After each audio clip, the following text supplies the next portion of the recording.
Hello live, hello world of YouTube.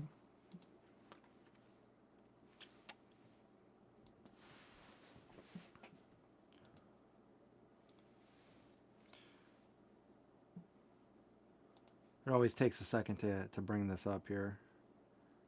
And then I don't even know if we're live or not. Refresh, refresh. There we are. Okay. Hello everybody. Live. We're going to go to live chat and let's just bring this up. Or down.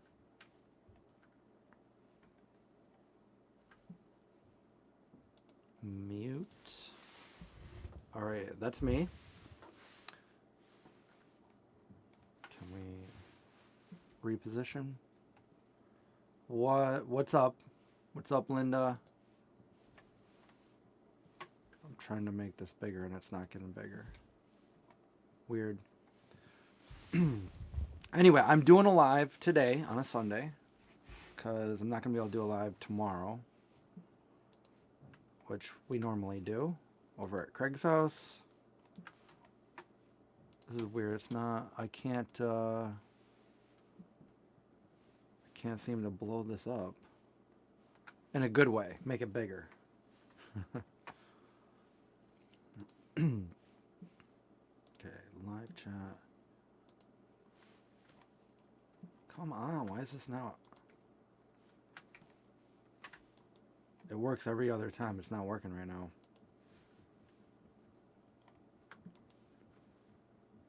Boom, boom.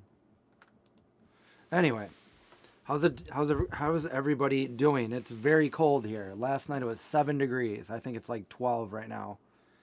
Can't even bring Zeke out there for too long. You see A44, you click. Yeah, I want to talk about a little bit more about A44. I'm kind of bummed that I can't make this chat a little bigger so I can read it better. Normally that's not a problem. You come over here.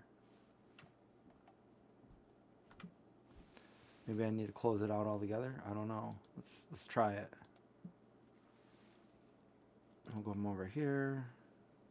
Boom, boom. Oh, there we go. Now it's working. There we go. Now let's close that one out. All right, I can see everybody now. Okay, what's up, everybody? Congratulations.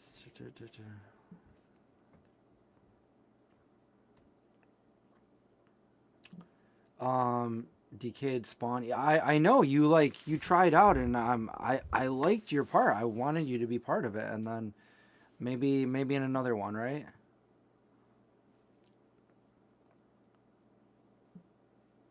Yeah, you would have been perfect.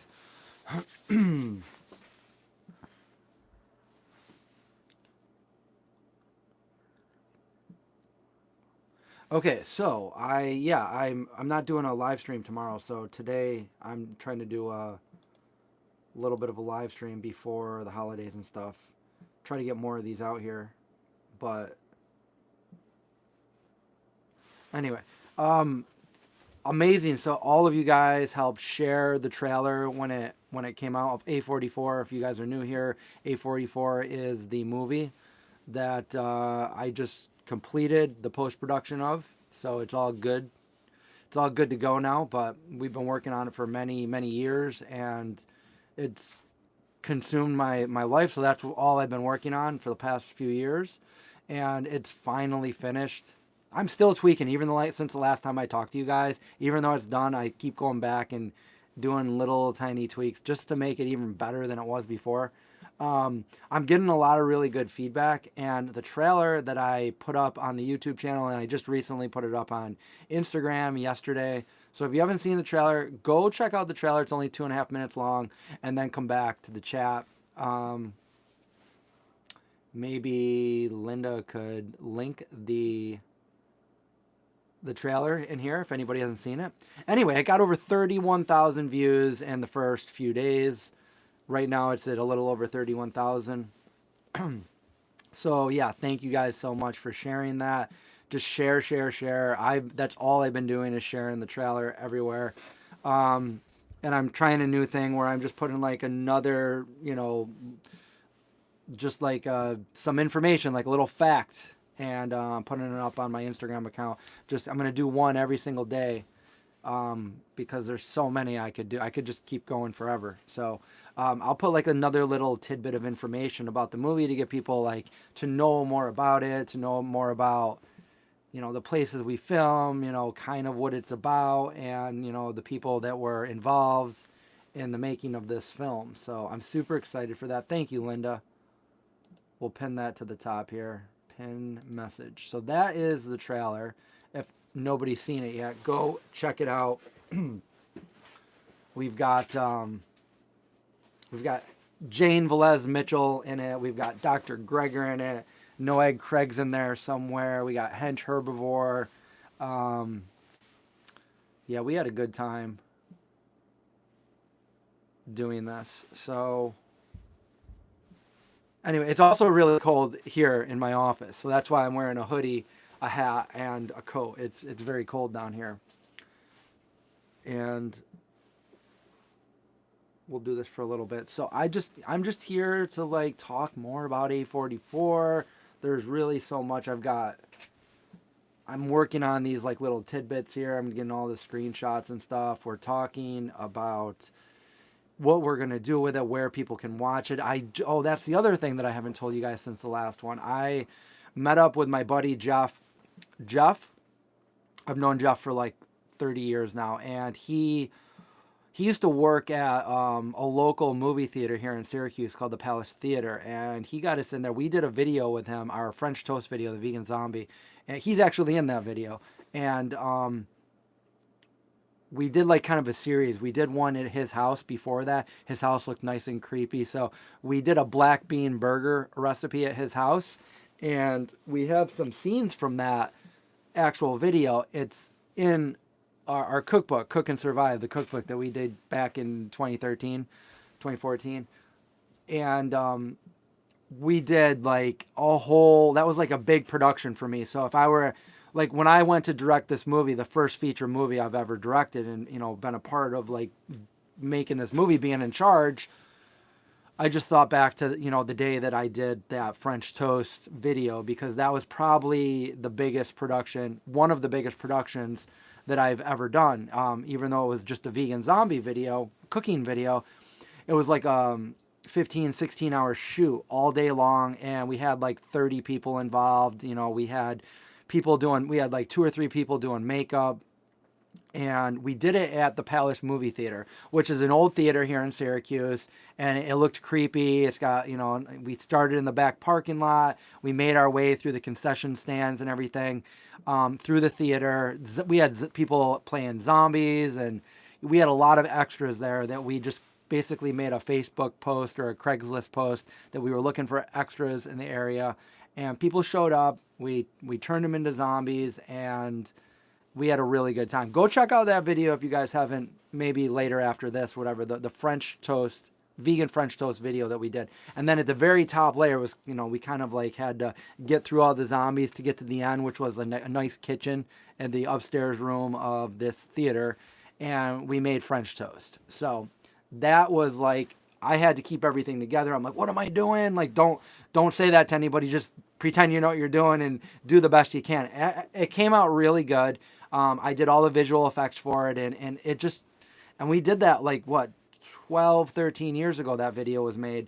So I knew, and I did about 3 or 4 videos at that caliber. So I knew that, why can't I direct a feature film? So this feature film spanned throughout 3 months. So getting through that, all the hard challenges we had, I now know that I can direct a feature movie. I've done it. I did it. I did this. I learned so much. I learned so much by doing this. I always say, like, if I didn't have all these challenges and setbacks and everything I had to get through, and it was super easy, then, like, what would I have learned? I've learned so much because of this, because of all these, challenges and trying to make this movie come out and look as good as we can make it look. So, anyway, Jeff now works at another movie theater in Syracuse, which is a newer version. It's like a globed dome. It's a National Grid Dome, 4K laser. It's got over 200 seats in it, 214 seats. And I brought the movie there last week. What's today? Sunday. I took it there Wednesday. I went there Wednesday. We got the movie up on the big screen and we watched it. Now, this is the first time I'm going to be that I was, I'm seeing the movie on a big screen. Before that, the largest I've seen my movie was my brother's house. He had like one of those projector screens downstairs in his downstairs room. So that was the biggest I saw it, and it looked pretty good there. But now I'm going to like an actual real movie theater. So we put the movie up. Now I'm already thinking, I'm like, okay, I'm going to watch it on the big screen and I'm going to take notes because there's definitely going to be things that aren't going to look right from my computer to the big screen that I'm going to have to fix. So we watched the whole movie, and to my surprise, I don't have to fix anything because it looks great.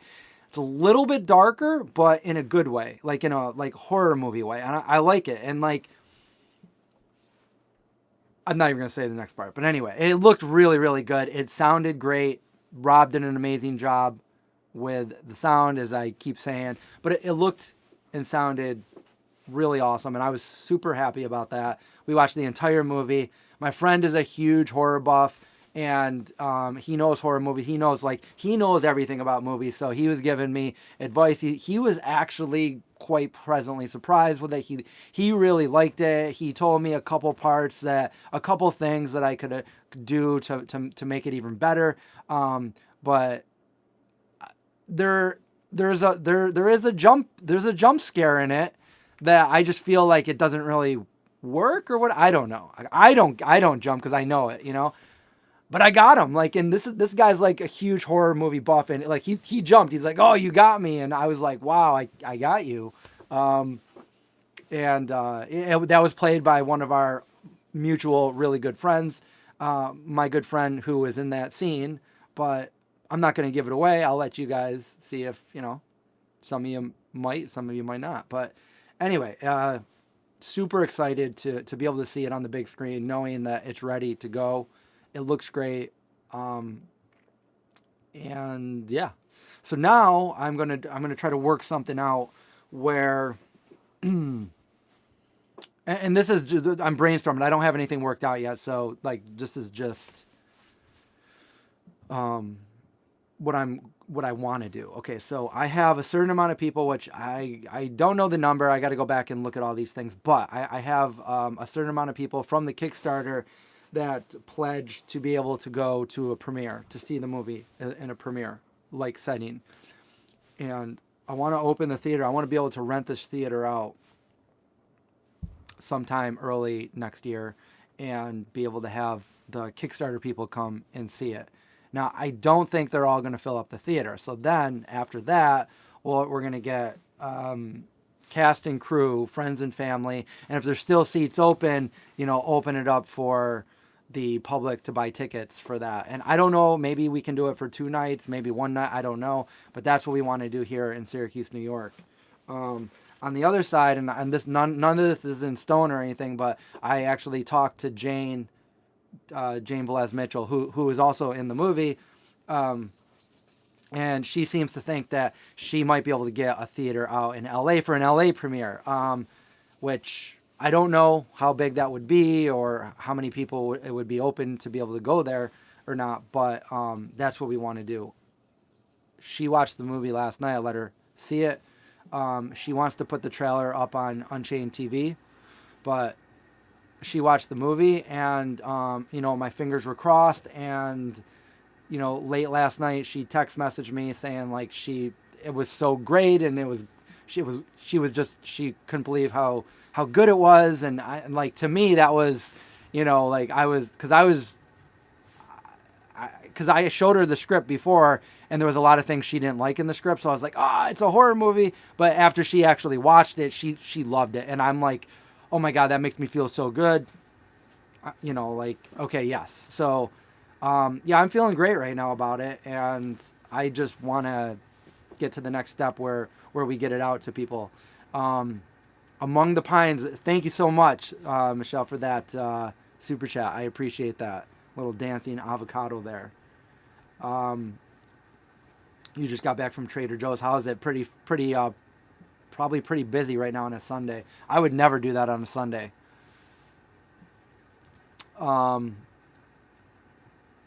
You're having a vegan festival in Victoria, British Columbia in the summer. I want to show a movie the night before. This would be I mean, that would be like, that'd be something to look into. I don't know what's going to happen with this. I don't know if we're gonna go with a streaming service or what, but I have submitted to a lot of film festivals. The only one that I've submitted to in Canada, though, is on the other part of Canada, in Quebec. So it's I think it's Fantasia Film Festival, and I don't even know if I'm gonna, like, I got to be able to, they got to accept me first, so I don't know. But there are a few festivals that I applied to in other parts of the world, such as Sydney, London, Estonia, and I believe Brussels. Other than that, and then the Montreal, or Quebec, yeah. Other than that, all of them are in the United States. How does it work to be accepted? I don't really know. I mean, you submit it, so there's a site that I submit it through, so I don't have to keep doing everything over and over. So it's an actual site that I upload the movie, I upload the trailer, I upload like the poster, I put like the biography, the director's statement. Like, we really, like, me and my producer went over this like with a fine. Wait, what's the saying? The fine comb, the fine tuned comb. I don't know. Well, you know what I'm saying. And we got like a really good synopsis of the movie, biography, director's statement. All of that is like it's really good. And then you just submit to different festivals, and they get a code or whatever, and then they can see all of that stuff, and then they can watch your movie. And then if you get accepted, it'll say you're either rejected or accepted, and then you go to the film festival, and it plays there. I don't know. They all have different rules, and I just hope to be able to get into a festival and maybe, because then you get the laurels, the laurels on the, it's like, it was screened at this festival, and then you can put that on your movie and say A44, runner up at whatever festival. It just gives it more, authenticity. Fine tooth comb. That was what I don't know. Why couldn't I know that too. Fine tooth comb. See, I just wanted you guys to say it. Interaction, You're putting on an actual film festival on January 25th. I'm one of the people running it. That's awesome, because that's my birthday, Peter. That would be cool. A birthday one. I'm doing an interview on Jane's podcast on January 22nd. And then we'll have, you guys have already seen the trailer, but the trailer will be on Unchained TV, I believe. That's what she wants to do. Is the film festival a competition? They're different. Yeah, they're they're all different. Some of them are only a competition with yourself. So it's like you're only showing yourself and they're judging yours. But other ones will be a competition like, best new film, there's so many categories. So, and I've never been to a film festival, so this would be my first time, if I got into one, my first time going as well. So it's a new experience for me as well. But it would be nice to get it out there, and I really wanted to get into. The ones that I put it in were like all like horror related. I really would love for the horror community to get interest in this, and me and some of the people that were part of the movie have reached out to different horror related sites and stuff. So hopefully somebody's like, yeah, we want to do a review or write up a blurb or, say something about this, because it is a horror movie. So.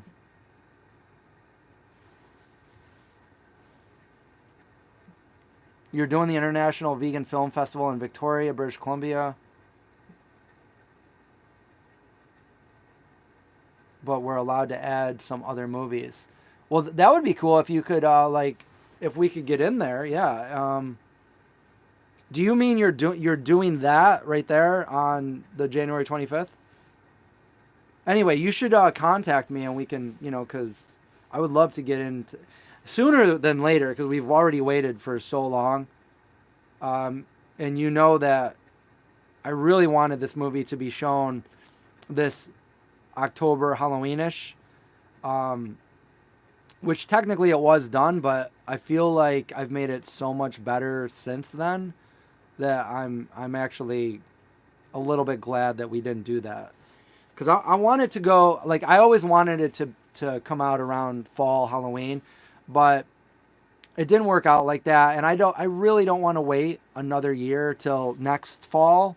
I want to put it out before that. But there are a lot of film festivals that their dates are anywhere from January up to August and even September. The ones that were holding their thing around the week of Halloween, I didn't even bother applying to those or submitting to those because I just feel like it's too far away. And I don't want to wait another year for this movie. Like, I feel like I can't. I've already waited. Well, you all know I wrote it 16 years ago, but from the time of the Kickstarter, that was 6.5 years ago. Like, it's done. I want to just be like, okay, there's my movie, world, take it or leave it, and I will move on to other things. But right now, I told you guys all I'm going to be talking about is this movie. It's all I've done. It's all I've done, with the last couple years of my life. So it's finally there. And it sucked not being able to have updates because, like, I don't like to give updates on something that I don't have done. So as I was working on it, I didn't know what the deadline was. I didn't know when I would be done.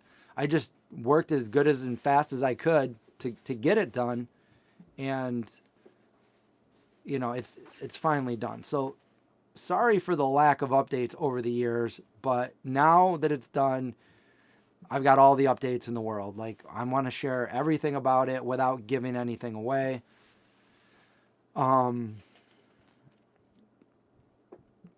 You're making yes, I already made the vegan movie. The vegan movie is already out. It's a vegan horror movie. I like to say it's a movie about compassion with zombies. It's a zombie movie.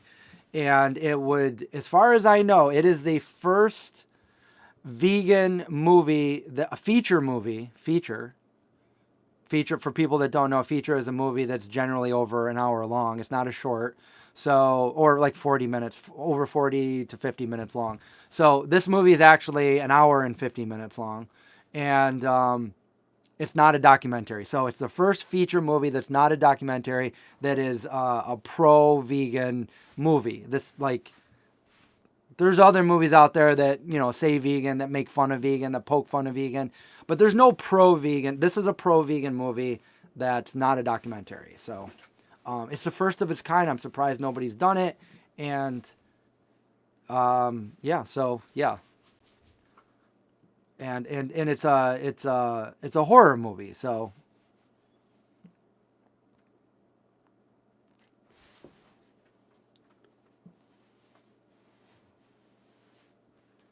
yeah, there's a lot. I mean, there are definitely short films out there that are vegan short films that I've seen.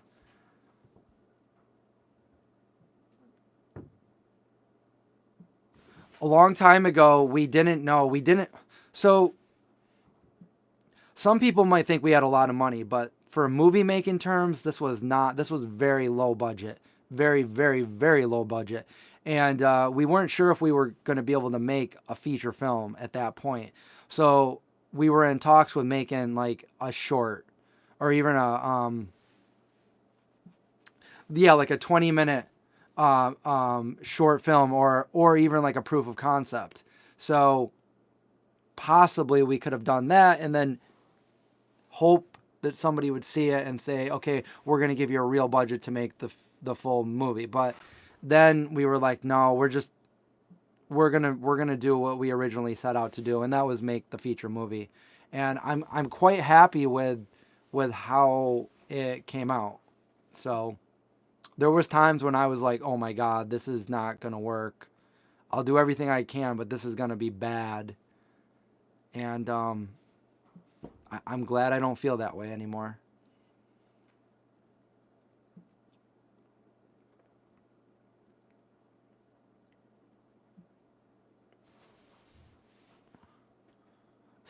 Yeah, this is not a documentary, so this is a straight up like, horror, science fiction, that kind of thing. Although, am I able to travel to other places to show the movie? Yeah, I was thinking about like maybe, like when I was waiting for it to come out, if I could go to like, different places that have like theaters and maybe do a 1 or 2 night thing where, maybe we do a Q&A and then we like sell out a theater. Um, Try to make a little bit of money to fund that and then just kind of like go out and do it. So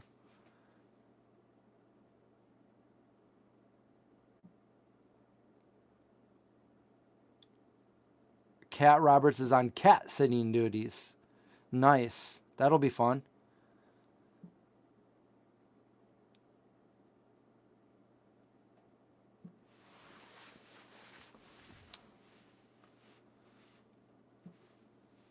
Yeah, we'll see what we can. That would be awesome if we could show it like at a big event like that. That would be so cool. Um,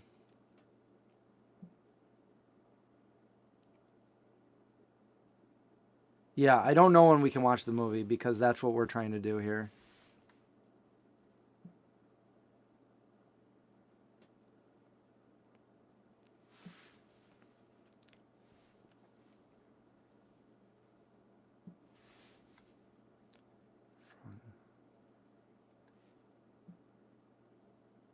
Wait, I don't know what's Fast Food Nation, and you're the dog.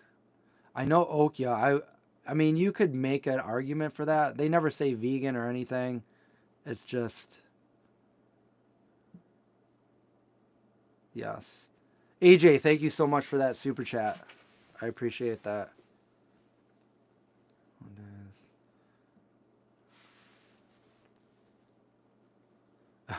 Hey, mom. Um, what's up, Craig? Craig's on here.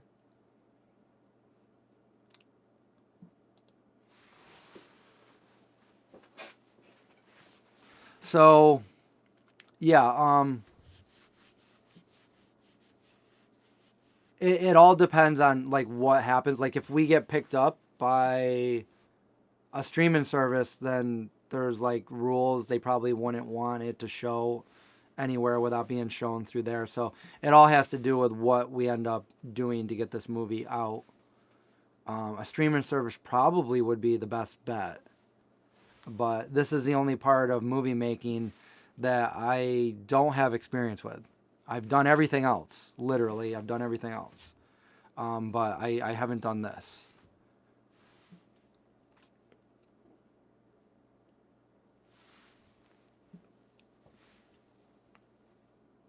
Yeah, I mean, there's other movies that definitely like hint towards maybe. I mean, even E.T. Like E.T. They came to Earth and they were like botanists. They were botanists, and ET would pick the plants, and it was all like any evolved species you would think already would be cruelty free, not eating animals at least. Um, but as far as this movie goes, there's a clear vegan message to it. And I try not to do it so that people that aren't vegan are going to be like, oh, I'm not even watching this. I'm doing it in a way where like people will still love the movie for what the movie is, but the theme is, and the plot is it revolves around veganism. So I guess without saying too much, you'll just have to see it for yourselves and make your own judgment. But I just know that at least when I wrote this, there was nothing out there. I wrote this as the first one. So if maybe there is something else out there that I don't know about, I guess I'd have to see it. I don't know about. But as far as I knew, there's no other like strictly explicit vegan movie out there. That I mean, the subtitle of this is The Vegan Zombie. There we got Hench Herbivore. What's up? What's up, buddy? You are he's one of the zombies in the movie. So Hench was nice enough to, he did some green screen, so obviously we don't live in the same area, so he wasn't able to be here when we did this, but we got a nice you've only seen the screenshot, so there's the actual video of it too. And here's another tidbit that I haven't released yet, but Jane Velez Mitchell is in the same scene as Hench, so that's pretty awesome.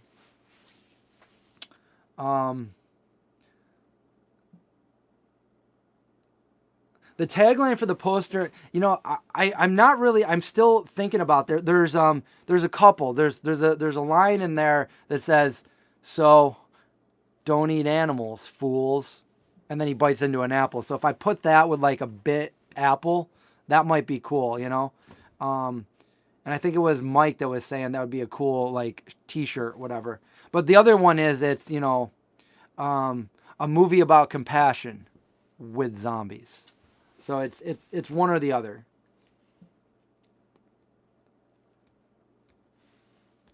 There's Coughlin. What's up, Ryan? I tagged him in the trailer. Coughlin. Ryan plays Drew in the movie. So if you see in the trailer, he's the guy at the end that says, "I hope none of them want to eat us too." What's up, Mushroom Hunter?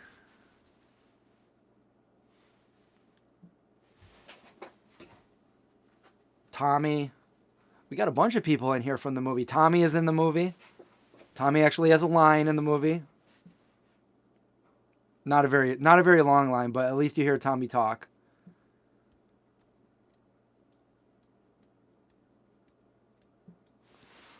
Yeah, you're right. Financially, Frog. To be animal rights cinema is a huge untapped market. There's so much potential for films. Nobody's doing this. They're all doing documentaries, and it's like, this isn't geared towards vegans. I think vegans would automatically like it because of the message. I made this movie geared towards horror fans. Like I want the general public to want to watch this movie, you know? And then when they're done watching it, hopefully be like, maybe I'll start making different choices. That's as much as I can do as one person. Like, I figured, like, I want to be able to do something for veganism as just me, just one person. Like, so what could I do? So I wrote a script for a movie that could potentially do that. And, you know, once it's out there, you know, I'm sure a lot of people will watch this and maybe they'll love it. Maybe they won't love it. Maybe they won't go vegan. But there will be people that will be like, you know what? I'm going to start doing this or doing that. Like, I mean, if anything, hopefully it inspires people. So, and I tried to do it in a way where by the time the message really comes up, other things already happen that are just undeniable. Like, people will be like, "Oh, real? Yeah. Oh, man." You know? So it's all there. It's in there. And like, without giving it away, you guys are going to have to see it. And then I wish it was already out so we could, like, everybody could go watch it and then we could come back here and talk about it. That would be great. You hope the movie gets... So where are you? I've got different festivals. Like, I got to go look again, but like, I know there's one or two in California. There's where I think North Carolina. There's a lot of them. I don't know. I have to go look at them all again in order to. We got Nightmare Film Fest, LA. Oh wait, where's this one? Oh wait, this is another one in Canada? Maybe I got two in Canada. No, this is North Carolina. We got Pittsburgh. And I don't even know. These are just ones I've applied to. I haven't, like, got into them yet.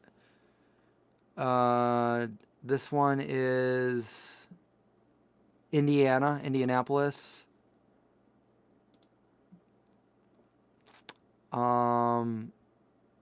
Massachusetts. I did one in Massachusetts, New Jersey, and where's this one?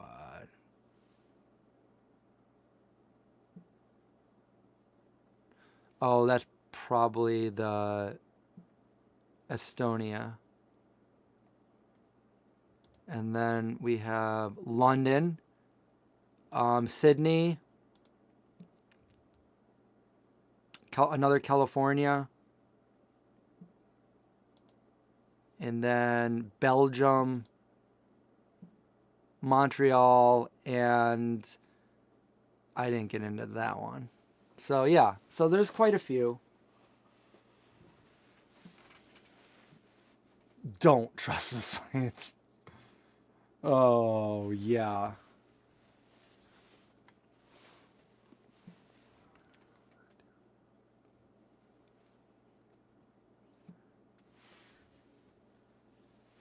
I was going to try to do the Tribeca in New York City, but there was, I don't remember. There was one, I filled out, it's a really long questionnaire for that one. I filled up the one in the very last question, which I don't remember what it was. I was unsure of how to answer.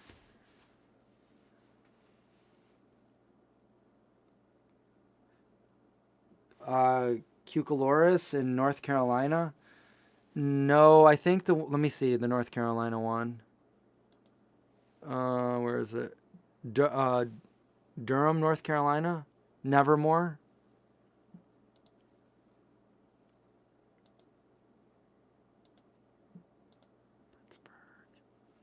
Indianapolis. So it's, yeah, Durham, North Carolina. Was there another one? New Jersey. Yeah, that was the one. Also, I can't keep, doing more because it costs money to do each one, and we've already got like 13. One of them we didn't get in, but yeah, we didn't get into one of them. It was a big one. I don't even want to say it. The chances were super, super low.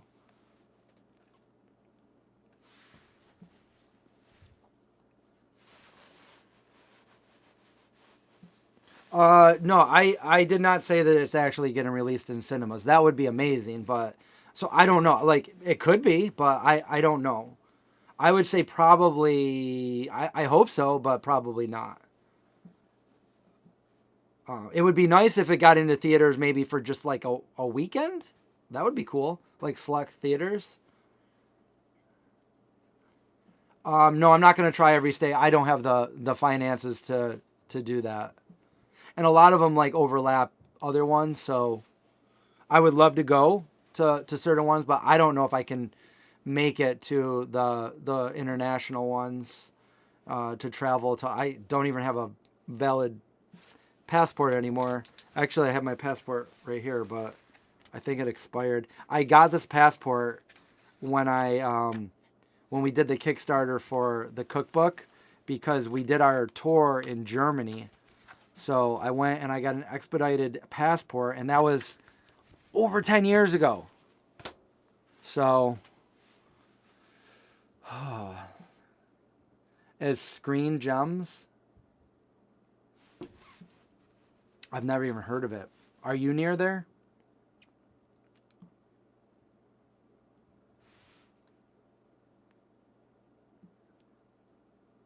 You just came to see the message exactly at 444.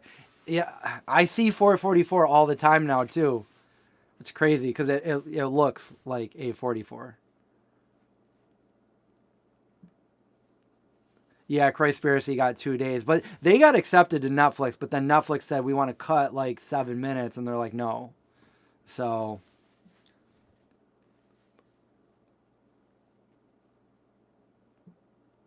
I better get that passport renewed.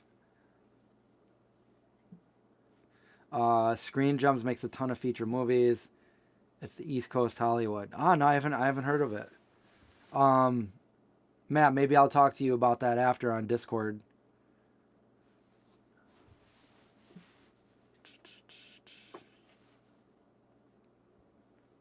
Matt is he's a childhood friend of mine. We've known each other since, I think, middle school. And he doesn't live here anymore. And I drove by his old house yesterday, I think, or the day before. I sent him some pictures of his old house.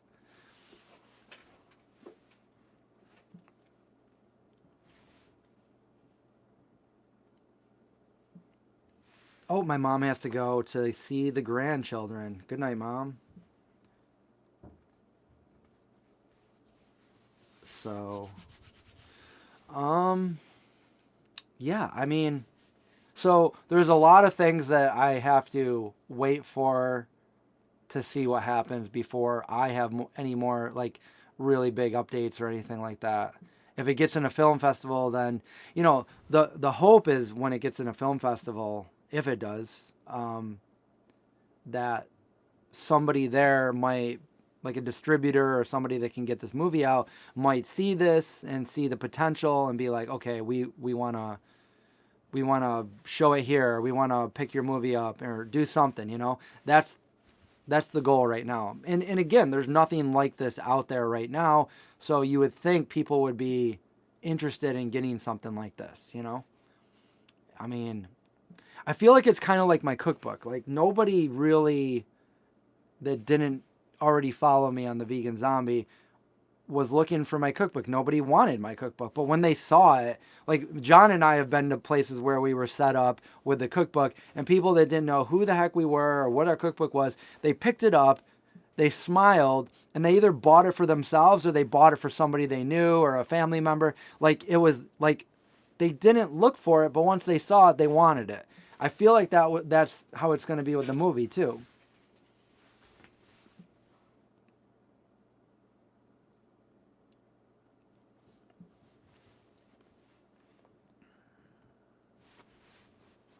Yeah, I saw Crayspiracy a few months back.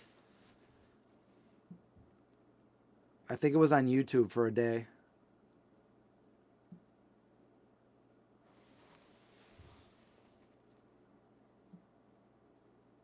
That would be funny if A24 found my film and wanted to distribute it. That would be funny.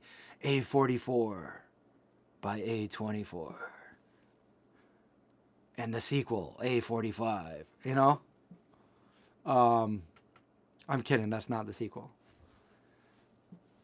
The thing is when I wrote this, there was no A24. Just so you guys know, like when I wrote this, like I don't want to say what inspired me to do it because I don't want to give anything away, but something inspired me to pick A44. And I did look it up and there was nothing out there. And then A24 started getting more popular a few years back. They started getting more popular and then they got really popular and then it's like, oh great, people are going to be like A24, A44, they're going to get it mixed up. But I assure you, I did not. A24 is a big. Now they are. When I wrote it, they weren't. But now they are a big production company. I mean, they've done a lot of films. They've done Hereditary and Midsummer, and I mean, there's so many that they've done. They have got a whole bookload of really good films.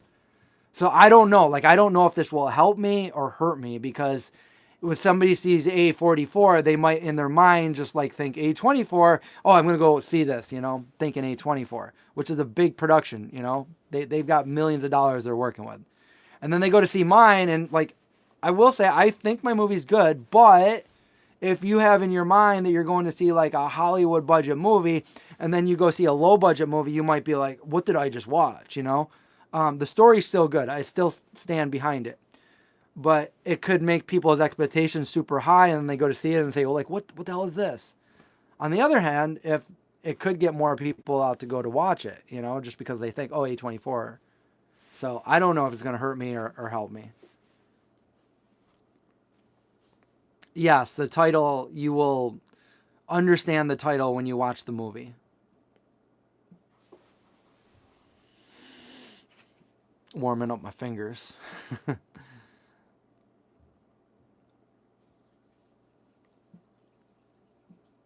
It's not. I mean, you can say it's a small production company compared to like Universal or something, but it's not really small anymore. I mean, they're working with like a big ton of money. Like, look up how much money they're worth now. I mean, I think it's like $1 billion. Um, they're big. They're big time.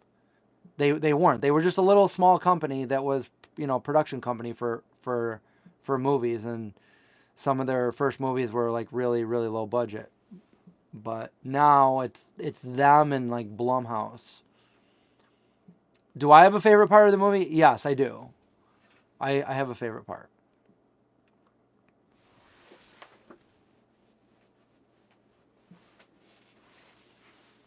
Um,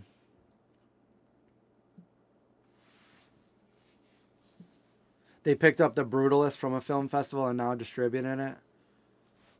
That's awesome. Yeah, that would be great if somebody saw the movie and decided to pick it up, and then it was like out there for people to watch, and they could watch it, whatever, Like, I mean, my buddy that's actually in A44, he got distribution from Screenbox TV. Those are the people that did Terrifier, and you guys all know Terrifier just made a world record for a non-rated film. They made over, I think, $57 million on Terrifier 3. And his first movie that he made was lower budget than A44. So there was Terrifier 1, 2, and 3. And it just kept going up. Terrifier 2 made like, I think 15 to 17 million in the box office. And they had a little bit higher budget. They had like 2.5 times, 3 times maybe what this one was. And then I don't even know how part 3 was, but my buddy is on that label, and his movie is Creeping Death. So go check that out. He directs. He does exactly like me. He directs in it, stars in it, like all of that stuff, and he plays a pivotal role in A44 as well. So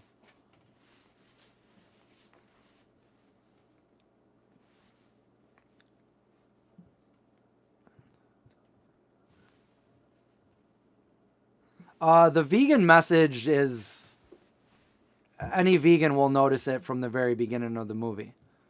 So it's throughout the movie, but I didn't like, it's not like in your face, kind of like, I don't want people to get up and leave in the first 10 minutes. So I do have, like, there is a part that, like, I make sure, I don't know. I don't know how to explain it. It's just, you got to see it. It's, I don't think that it's too, like, some people can get dissuaded from like something that's too judgy and stuff. I'm trying to get their attention before any of that, so people, it's like any other movie, like, you might not identify with somebody from a movie. You're like, well, I don't do that. I don't live my life like that, but I still like the movie. So why does it have to be any different if like the plot of the movie deals with veganism? It shouldn't. So people should be able to go see it and still like the movie for what it was. And you know what? If they don't, if the message doesn't really do anything to them, then that's fine. Hopefully it does.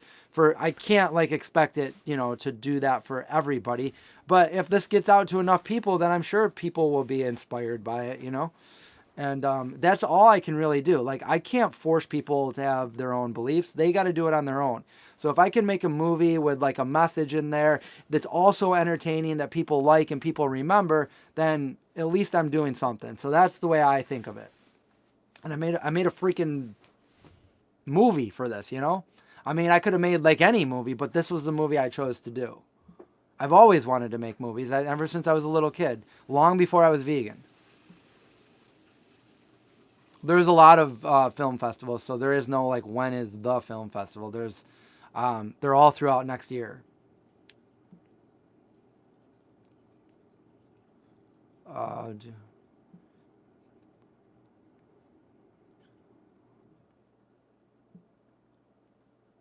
well, Terrifier 1 I think was only like $30,000 or $35,000 on Terrifier 1. If I'm remembering right, like, if somebody wants to fact check that for me, what was the budget for Terrifier 1? Because Terrifier 2 I believe was $250,000, and that's like at least 3 times our budget. And this is all crowdfunded too, by the way. This is not possible without Kickstarter. We had no other funding other than Kickstarter. Kickstarter was the one that did it. Ryan says A44, don't go against the grain. Don't. That's kind of funny.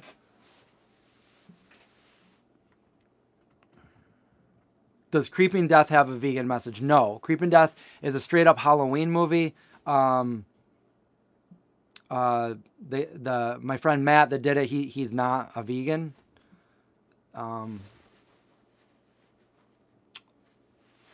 So my movie would be the first vegan message in a horror movie that's not a documentary, a feature movie. I got to say all those things. Also, this whole movie was filmed vegan. Like, we had no food on set. We did all our catering vegan, you know? Everything we, like, for example, like there's a scene where I needed a baseball. Most baseballs are bound in leather. So I went out and I did research and I tried to find, and I found a synthetic baseball for a scene that we had to do. So yeah, everything we did, like the makeup, all of that it's all vegan friendly. Obviously everybody in it wasn't vegan, but like, that's out of my hands. There's nothing I could do. I put out casting calls like literally to the world, and I did it multiple times. I would have liked if all vegans came together to do this, but that's not what happened when I put it out. And I had to hire people to be actors, to for the crew, for all of that stuff. So we did have a handful of people that were vegan, and some of them were like, I didn't even know they were vegan. So like when I hired them, they were like, just so you know, like, is there going to be anything to eat because I am a vegan? I'm like, oh my God, this is a vegan movie. Because when I promoted it for like the casting call, I didn't say vegan movie. I just said, we're doing a horror movie in Syracuse, New York, you know? And people applied to it. And there was one person that applied and she was like, I'm actually a vegan. Is there going to be anything I can eat on set? I'm like, everything you can eat is vegan. So, and I had to talk to people and tell them, like, just so you know, I know this isn't standard practice, but this is a vegan funded movie. It is a vegan message. Are you okay that all the catering and everything is going to be vegan? And nobody had a problem with it. Everybody was like, yeah, that's not a problem at all. So before I like hired everybody, like I asked that question and everybody was more than happy to do that. And John actually catered days that, you know, everybody would get like a meal. Like if we only shot for like an hour or two, I didn't bring meals or anything. I just brought snacks and different things that people could choose from. But I always had food on set. Nicole, thank you. Yes, I was right. $35,000 budget. Yeah, and it made all of that money back. It made a few million. And now it's making like what, 50, 60 million on the budget. I don't know how much the budget was for part 3, but part 2 was 250.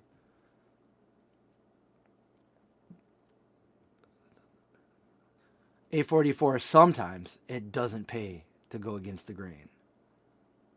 Yeah.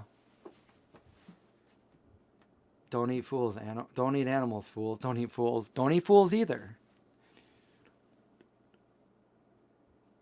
Yeah, we didn't use film. We used the red. We had a nice camera.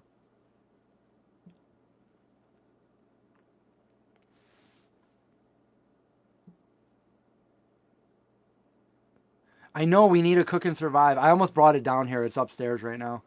I would love to. I've been so busy, and I know I've been saying this forever, but I've also been saying I'm going to give you guys a trailer forever, and it's finally here. So I'm good on what I say. You guys know that. I know it's taken this long, but it takes a long time to make a movie, and it took me a long time to make this movie. But we were so meticulous with it. We took so much care for every little scene that it looks really good. Obviously, we have limitations with our budget, but we did what we could. And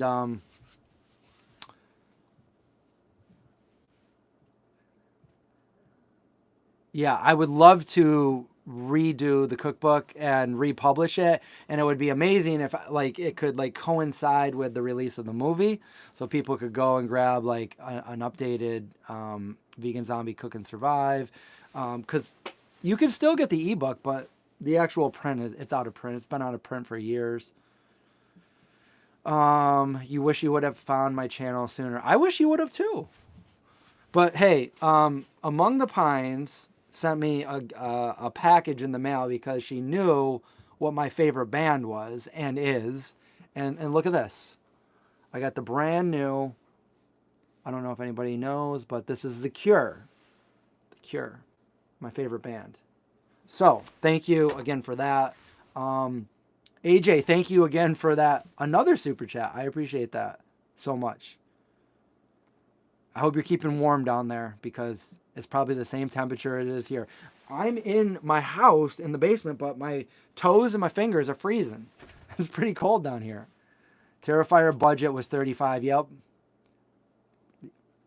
So yeah, we had a little bit of a bigger budget for ours. Not by much, but yeah, for this one. Vegan fiction movies, the only problem is they basically don't exist. Well, I'm making one, and I would love for people to see this and promote this and do everything they can to help get this out there. I'll tell you what I'm good at, like going through with what I need to do. I'm good at, I think I did a really great job editing. Editing I've been doing for over 30 years. I didn't think I did a very good job color grading and color correcting because it's not something that I normally do. But I did take a master class at it, and I technically did it the way it scientifically tells you to. And everybody that's seen it said, like, no, it's great. Even my buddy that just saw it on the movie theater screen, I was like, I know, don't like, go too hard on me on the color. He goes, no, it's great. I'm like, really?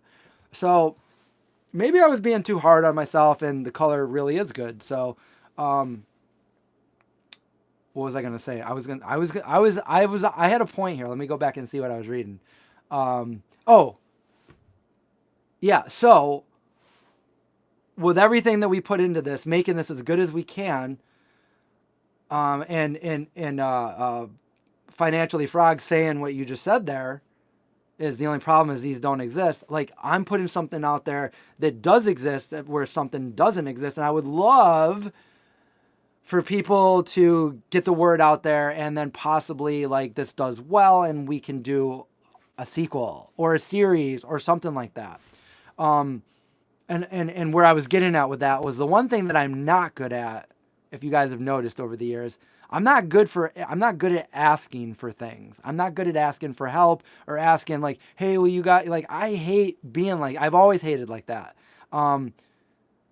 But like I have to do it. It's like, hey guys, can you guys share this? Can you guys like it and comment and help me get this out there? Because like I can't do it by myself. I need you guys, to help out with that. And like you guys already are doing really great because like we've already got 31,000 views on the trailer in a week.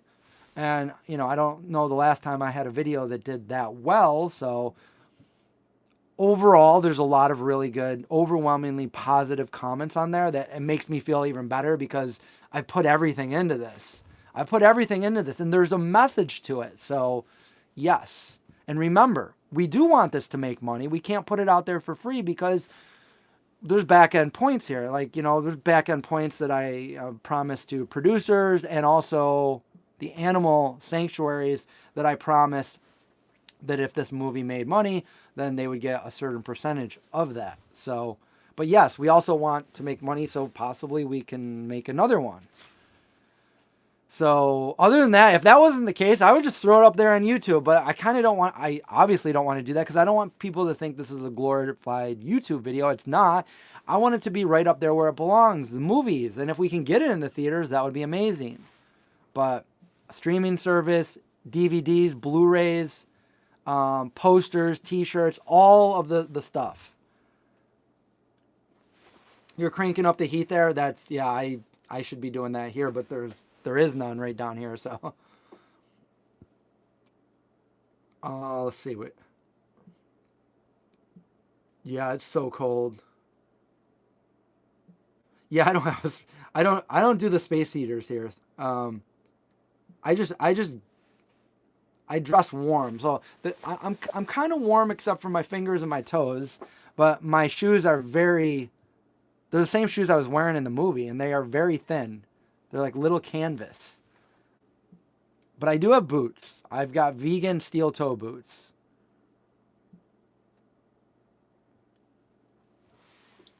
Wow, Matt, it's down in the 20s where you are. I bet it could possibly snow if it was the right conditions. I do have the skeleton gloves. They just are not down here. How have I been editing for 30 years? Well, I've always been around like camera and film because not on this level, but ever since, even before I was born, my dad had a Super 8 movie camera, and he would film me when I was a little kid, and then my brothers and sister. We would do that until, later on, now we have camcorders were invented. And when I was 16, and Matt can vouch for this because he was there. When I was 16, Matt was 16. We went to the same school. And I saved up, I worked at this travel plaza, and it sucked, but I saved up all my money. I started working in like 92 or 93, and I saved up all my money. And when I was 16, after working all summer, I'm like, I'm going to buy a car. And I saved up enough money, like $800 to buy a used crappy car. And I went to the store and I bought a camcorder instead. Because back then, there were no such thing as cell phones and there were no camera phones. It didn't exist. The internet as we know it didn't exist. There was no Google. There was no YouTube. So if you wanted to film anything, you needed a camcorder or a movie camera. So I got a camcorder and I started filming everything. And then I started editing. How do you edit back then? Well, you have to put your little camcorder thing into like another thing that makes it into a VHS, because I didn't have like money to buy like editing systems as they were back then. They were thousands and thousands of dollars. And I would just put a VCR on top of another VCR and I would record, pause, play. And that's how. And then I had another thing that I had on top that I could put sound effects or music in. And one of the first videos I did, I used Moby's music, the song Go. And I would do a lot of like pretend like horror movies with my friends and brothers and sister. And I would do skateboarding videos as well. So those were what I would do. I've got videos of me and Matt when we were little. I've got him crashing his car into a snowbank and getting out and being like, "Don't tell my dad." I'm like, "Dude, what are you gonna do?" Like, I got a picture of it over here on my computer. So yeah, I've been editing in some capacity for over 30 years. That's more like 35-ish, but yeah. I'm old. What can I say?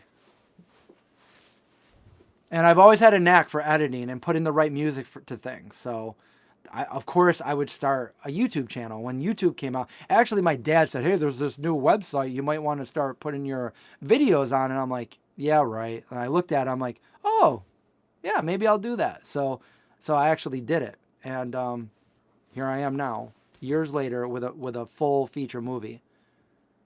How is editing? Editing today is so...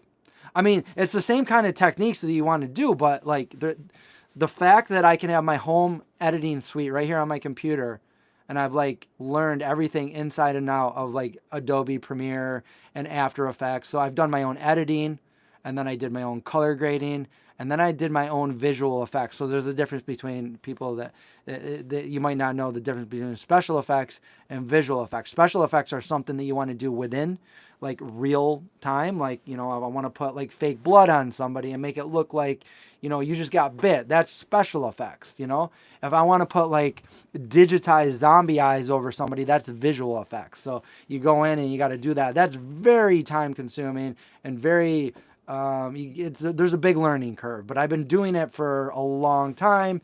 And I just basically had to relearn a lot of it because, well, when I started the Vegan Zombie, I started doing a lot of that stuff. And then I realized that people weren't really I put so much work into a video and nobody was watching them. So I'm like, what's the point of doing this? So I just started doing easier videos where I guess I kind of got a little bit lazy. The videos didn't look as good. I'll admit that, But was I capable of doing it? Yes. So when I did this movie, I guess some people probably thought like, how are you going to do this movie, man? You look at your videos. They're not even that good, which I agree. They weren't, I got lazy, like why put all this time and effort into something that nobody's watching? But can I still do it? Of course. So I went and I edited just like I normally do. And then I had to kind of brush up on some of the visual effects aspect of it. So I did that. And I think I put some really good things. I mean, Craig does that too. And he looked at some of the stuff I did and was like, oh my God, like I didn't even know that was visual. I thought that was right in the movie. I'm like, yeah, that took me like 20 hours to do. So, is all this because of my dad? My dad was a huge inspiration because he always made movies. When I've got them all, I've digitized most of them. So I've got movies on my computer that I digitized from like literally the 1950s and 60s and 70s before I was born. And then like old movies of when I was a little kid that my dad, thankfully documented all of these. So yes, like because of that, when I was in like, I think it was second grade, there was a kid in my school and we were going on a field trip to a zoo, which not vegan, but back then I'm a kid. I don't know. I'm not vegan. And we went to a field trip on a zoo and this one kid brought a Fisher Price black and white camcorder with him and he filmed that day. And then we went back to the classroom and we hooked it up to the TV and we got to watch it. And I was like, oh my God, I need one of these. I never got one, but I wanted one of those so bad. And my dad, I think he either rented or borrowed a camcorder. My dad was taking a master's program at SU when in the mid 80s. And I was only like 9 or 10. And he brought home a camcorder. And I just like, he let me use it a little bit, but he's like, no, I don't want you to break this. This is an expensive piece of equipment. It was one of those big, VHS camcorders. And I think he still has one. But yeah, if I just was intrigued by filmmaking. Like I was in Cub Scouts when I was little. And my dad made a video of me and the Cub Scouts to like Miami Vice and Weird Science. Like he did special effects to make us look like we were lightning fast or could teleport or, that kind of stuff. And that was super cool back then. So that really was what introduced me to wanting to document everything I possibly could and make movies. And that's what I did. So thank you, Dad. And thank you, Holly, for that super chat coming in strong. How's it going, Holly? Is it cold out there where you live in Cali? You have to take off. Okay, yeah, don't worry. Thank you so much. Happy holidays. Merry Christmas to you and your family. Sending hugs. Thank you from North California. So it might be cold over there, right? I'm sure I'll talk to you before then, but happy holidays, happy Merry Christmas, all that good stuff.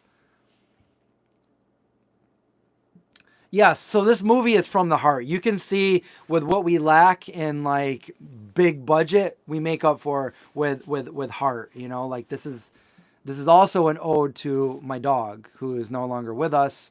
And, I dedicate it to him. So, do you give your dad credit for starting YouTube? Yeah, I just did. He's the one that showed me the YouTube channel. He would send me like these, like he was like following back then, like I don't know, like there's this guy, some of you might know him, but he would like give like computer tips like every day or every week, I don't know. And one of them was the YouTube. So my dad was like, hey, check this out. And I was like, I might do that. And I started doing it. I started uploading videos to YouTube. And then then I had the idea of the vegan zombie. And I'm like, I didn't even expect people to watch it. I just was like, I want to get better at filmmaking. So I'm going to make zombie skits. But there's no cooking shows on YouTube. So I'm going to make a vegan cooking channel, which is already rare because there were none. And I'm like, only I'm going to do it in a zombie apocalypse. And I'm going to share recipes. And if anybody wants to watch it, which probably nobody does, then they might learn a vegan recipe, which would be cool. But I'm making this so I can learn basically movie making, editing better, because now I'm editing on like a home system, Adobe, rather than two VCRs, and I'm doing it more on a professional grade, professional level. And that's what I was looking for. I'm like, okay, well, I know how to edit, but I need to learn how to edit like the pros. And that's what I did. I put it up there, and to my surprise, more people watched it than I thought. I thought maybe my family would watch it, but we started getting a lot of views, and it started going, some of them started going viral. And before I knew it, we had an audience. I'm like, oh my God, like the first video, I was like, oh my God, John, 60 people watched this. Like, that's way more than anybody's ever seen of any of my stuff before. And then as it went on, it's like, John, we got 100,000 views. John, we got 200,000 views. And then it just was like, then people were like, hey, make a cookbook. And we're like, we don't know how to make a cookbook. How do we make a cookbook? So we heard about Kickstarter. We're like, all right, we'll do a Kickstarter. We're looking for this much money. Somebody told us, and you need this much money. So we're, all right, there's no way we're going to get this much money, but if we do, we'll make it. So Kickstarter's up there for a month. Within 3 days, we had it. We're like, what? We're making a cookbook. So within the whole month, we got 3 times the amount we were looking for, and we made an even better cookbook than we anticipated. And that was pretty much history. So, 6.5 years ago, I'm like, you know what? Let's do a Kickstarter again and try to fund a movie. Because the movie was the main thing that this channel was inspired by. It wasn't the channel at first, it was the movie. I wrote the movie, and then I'm like, all right, now that I wrote the movie, I'm just going to start practicing, so I'll start a YouTube channel. And I called it The Vegan Zombie. So originally A44 was called The Vegan Zombie. And I've got an old camcorder that I had like over 20 years ago. It's in the movie. I used it in the movie, So it's funny because that camcorder I brought with me, I was an extra in some different shows when I lived in New York City, and I brought that camcorder and I filmed being an extra one day. I don't think you're supposed to do that, but I did. It was cold, not quite as cold as it is today, but we were in New York City and we were filming an episode of Monk Takes Manhattan, and I'm an extra in it. I'm like, I'm walking by in the background in a couple shots, and I had my camcorder with me that day, and that camcorder is now in A44. So originally, A44 was called The Vegan Zombie. And over the years, I changed it to A44. And you'll learn what that means in the movie. And once that comes out, maybe someday I'll tell you why I changed it. Basically, somebody told me I had to change the title from The Vegan Zombie to not to A44, but to something else. And I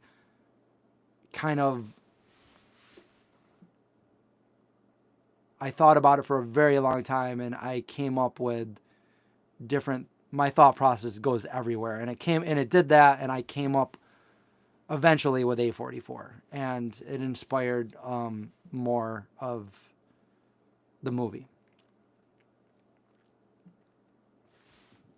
No, I'm doing this today because I'm not going to be able to do a live tomorrow. Maybe we'll do one later on in the week after the holidays.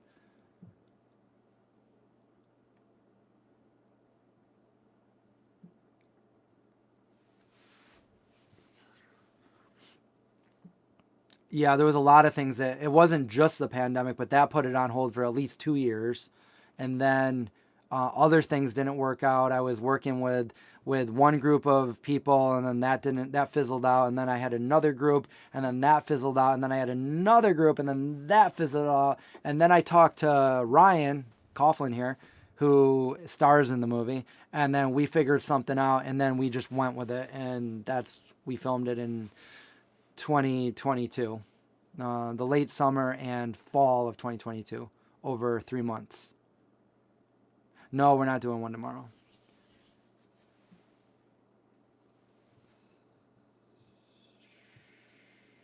But I thought I would do this, just to get out here. And I wanted to do more. Like, I'll probably do more of these.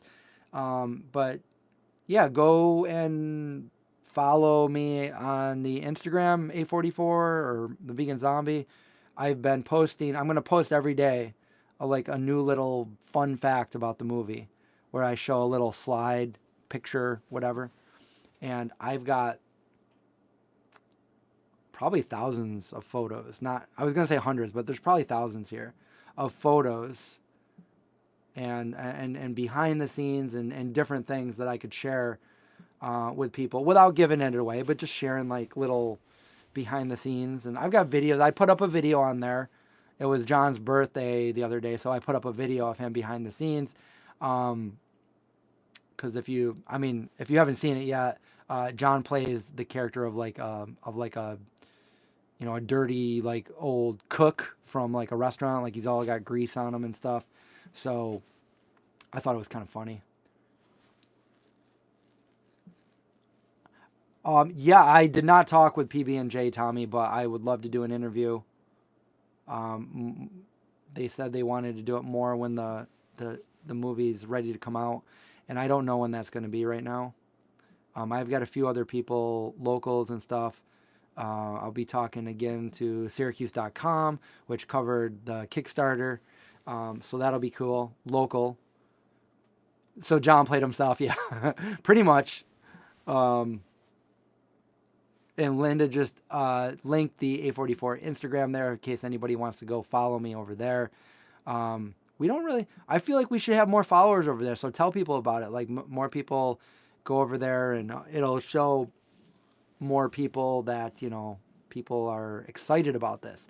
I think that, just having 31,000 views on the trailer should send a message to people that maybe distributors, because not every independent film has like the platform to get. Some of them do, but some of them, they have amazing films and they never get it out, and people don't hear about it because they don't get to share it on different things. And like I think with this, getting this movie out there and getting as many views as we possibly can, any distributor that would look at that and look at the views and then go ahead and look at like the comments, which are overwhelmingly positive, they're going to be like, wow. And then look at the Kickstarter. There's over 1,000 people on there, and then be like, wow, a lot of people want this movie to, come to fruition. So, and it already is, but we need it to be able to be seen by a lot of people. Because there's literally millions of people that don't know anything about it. So like we want to get it out there. And the best way to do that is to get it through a distributor, maybe a streaming service,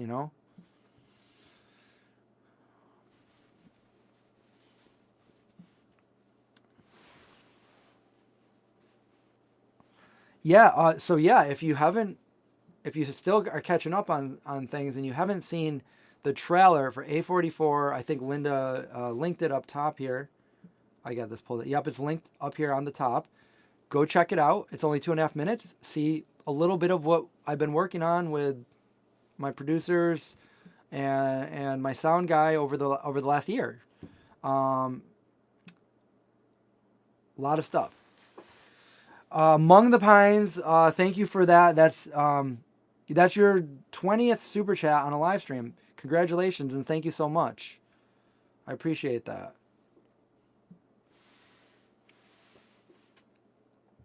I don't have my glasses on here, but I'm assuming that profile picture might be RS.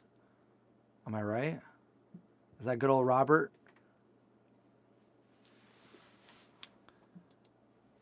Asking questions that I probably already know the answer to. Is the movie just the way I envisioned it? I wouldn't say it's just the way I envisioned it, but it's very close. Because, okay, the way you envision something almost can never be replicated. But, so when we shot it, obviously there's parts that were different in my mind, but we had no other alternative, so we did what we could. And then on top of that, when I go to edit it, now I'm putting together something new, which is even different than how I thought it was going to look when I shot it. So now I'm editing things and I'm making something new come to life.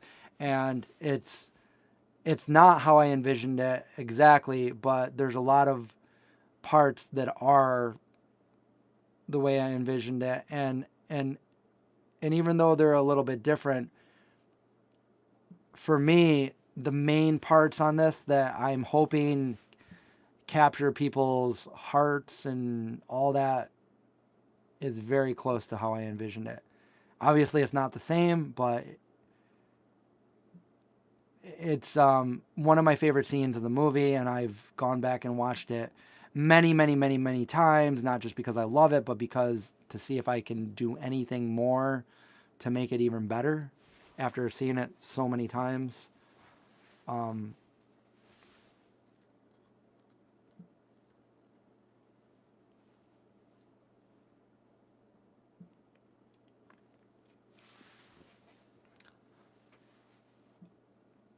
Peggy, if they want to like talk to me, the probably the best would be my probably vegan zombie Instagram, or my Zombie Gate, my personal one.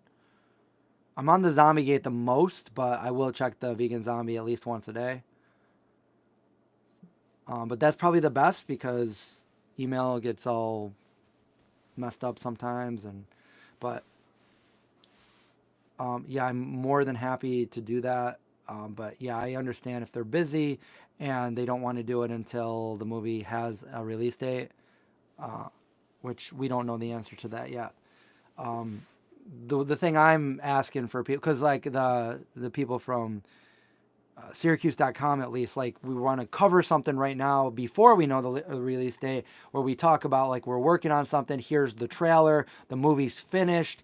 It'll just get that word out there, and then we can follow up later on when the movie's ready to come out. So that's it's giving somebody one piece of information to get them excited, and then the second one is like a follow up, like here it is now, what you were waiting for. So maybe we could do both.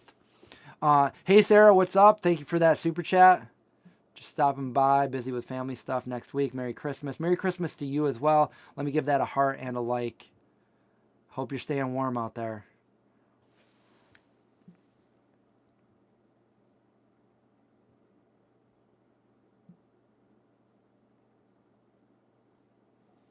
If anybody just joined us, I'm doing this live stream today talking about A44, but also I won't be doing one tomorrow.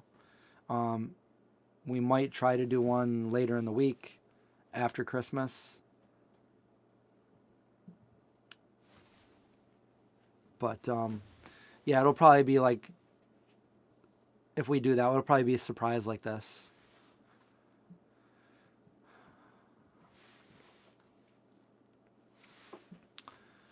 Yeah, I could keep talking about A44 forever, but how long we've been on? 81 minutes. So if there's any other questions, I'd be happy to answer them. Otherwise, I'm probably going to get going. Basically, if you're just joining us, we're talking A44, which is the movie, vegan zombie movie. First vegan feature movie that's not a documentary. Organic Silver Moon, thank you for that super chat. I appreciate that.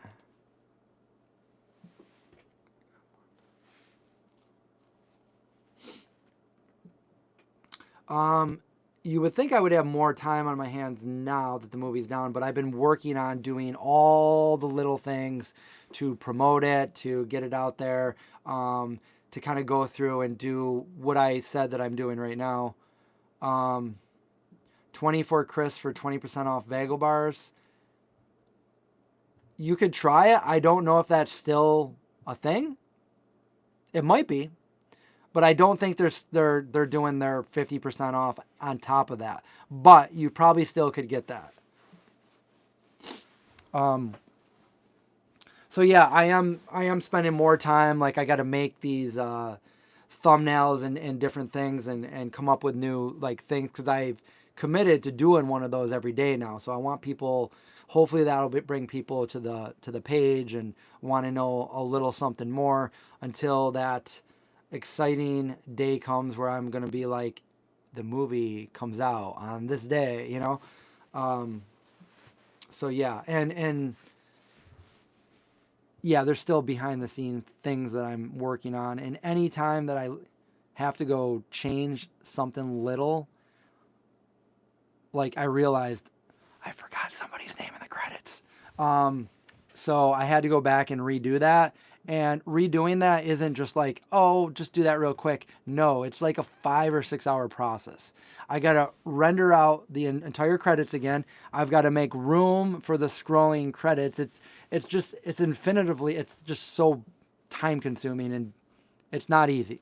And the way I did it, I have to make 2 of those. So I have to render out those ones, and then I have to render out another one. And then I got to bring them in, and then I got to render out the whole movie. So, okay, so I was wrong. Okay, so rendering out just the credits takes about 6 or 7 hours. Rendering out the movie takes way longer. It can take up to 24 hours. And then uploading it takes another 23, 24 hours. So it's a long process. Like, I was trying to get a version out that I could give Jane to watch for last night, and it took me a week just to get all the corrections and get it uploaded and finally get it to her for her to watch that. And even that version isn't the final version, because there's a couple things that I've already corrected for the final version, which I haven't even put through the render yet. A render means to take the whole process, the whole, edit, and turn it into like one file, the movie. So,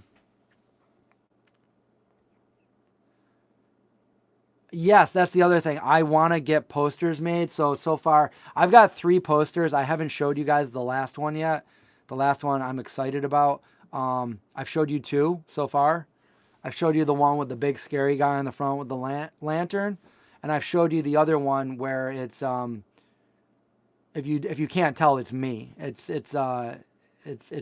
mainly all black, and it's got me looking like, you can't really tell what I'm looking like. Am I afraid? Am I focused on something? Am I the killie? Am I the killer? Like, you don't know. So those are the 2 posters that are out right now. You can go see it right on my Facebook or Instagram.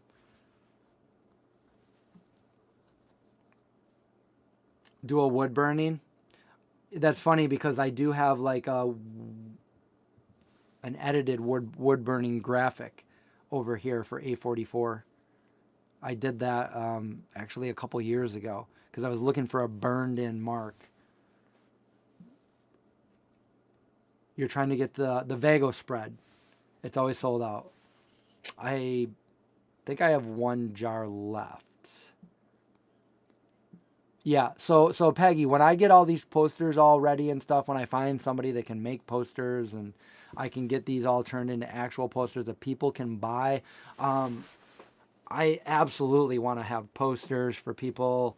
I want to promote it everywhere. I want people to be excited for this, I put a lot of time not only into the movie but into making those posters.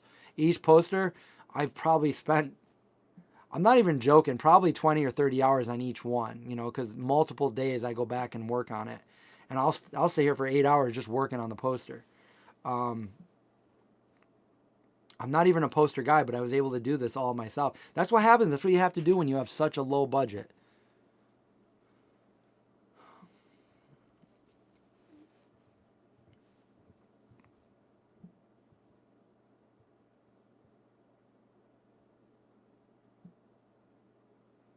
Organic Silverman. Okay, thank you. Thank you for that. You just saw I was live wishing me and my family a blessed holiday. Can't wait to actually see the movie. I'm a vegan and an artist. Awesome. Lydia, I love to. Well, happy holidays, Merry Christmas, all of that. So I read your other one before I read that one.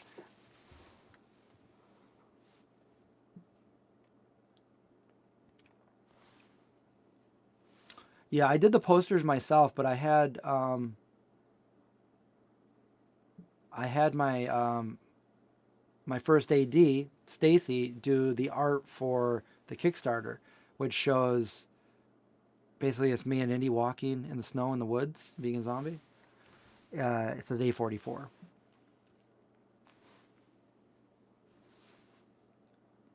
Depending on the hemisphere, either summer or winter solstice. Yeah.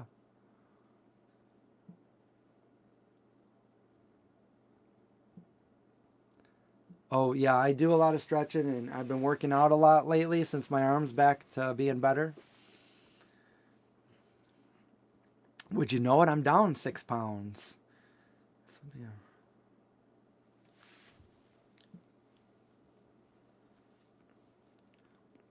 Oh, you're going to actually do a wood burning thing of it. Okay, because I thought you were saying I should make something like that. Um, I've got like a little A44 that looks like a wood burn thing into the picture because we were trying to come up with different graphics for it. But yeah, I think that would look cool.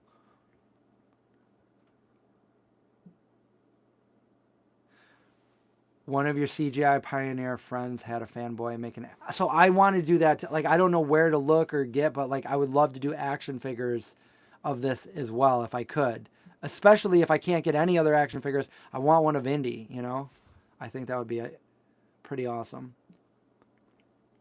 I do. I want to be like George Lucas with this. I want all the merchandise to go with it, you know? I want people to be able to get toys or lunchbox A44. Like, I mean, this really could be something. Like, if I was, okay, when I made this, I made something that if I was a kid, would I like? I mean, I would like it as an adult, but if I was a kid, I would have loved this story. I know it, so obviously. But if I saw this as a kid, I would have been like, oh, I'm vegan. Um, yeah.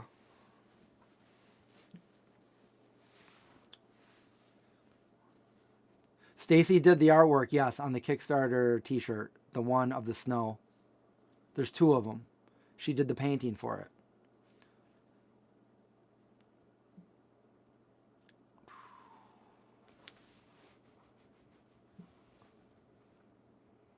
The beanie, this beanie, this is Arthur's Acres Animal Sanctuary.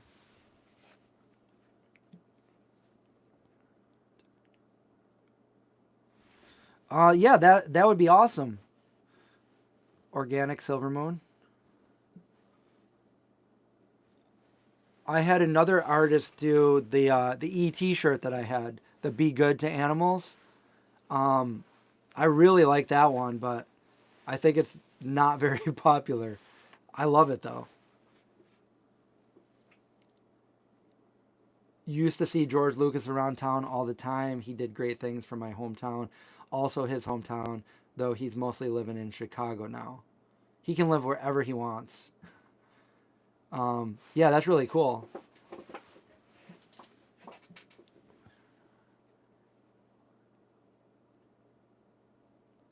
The you'll like the trailer movie. It reminds me the Why, the Last Man vibe to it. The trailer. Hmm. You want an action figure of the guy with the apple? I'll have to tell him that. That's Action Jackson. Um, am I ever making more vegan zombie pom pom hats? I don't know if there's one on the site there where you can click on below. Maybe once the movie comes out, if there's enough demand for the stuff, the people that used to make those would definitely do it. But the problem is I only sold like three of those. So yeah, and I like them too. They're nice hats, beanies. Trini, you wore my beanie today. Which one do you have? I know you have a lot of my merch. You could probably open a store. I know.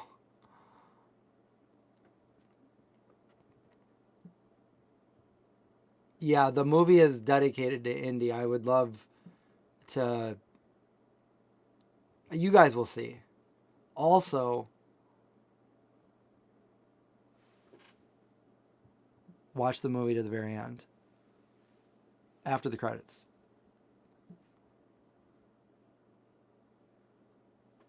Imagine if this movie becomes a worldwide phenomenon and pushes society over the tipping point to becoming vegan. I mean, the message is there, but there's just too many people that will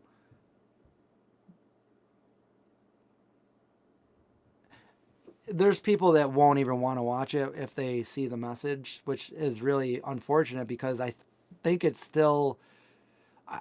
I purposely made it so, with those people in mind, like that it would still be an entertaining movie, even if somebody wants.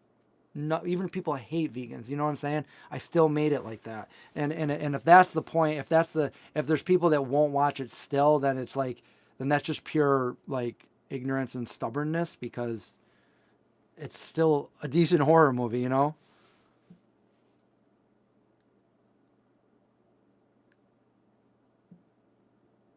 The movie's not out yet. The trailer, you can go watch the trailer for it, which is linked up here.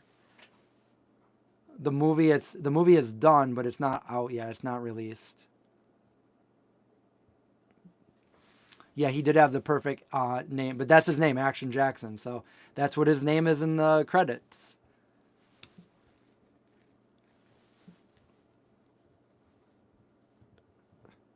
You never saw the Vegan Zombie beanie. It was on there for a small time back in like 2019 or 2020.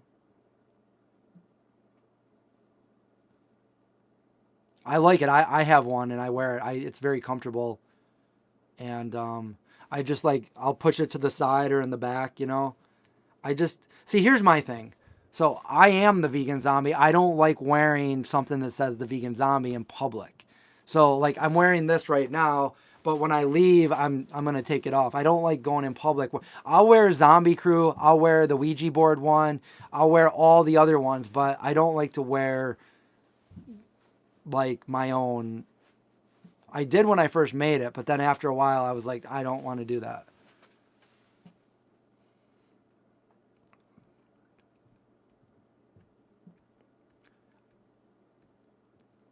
Yeah, I'd have to talk to the people that, because they did it like with an embroidery machine. So I'd have to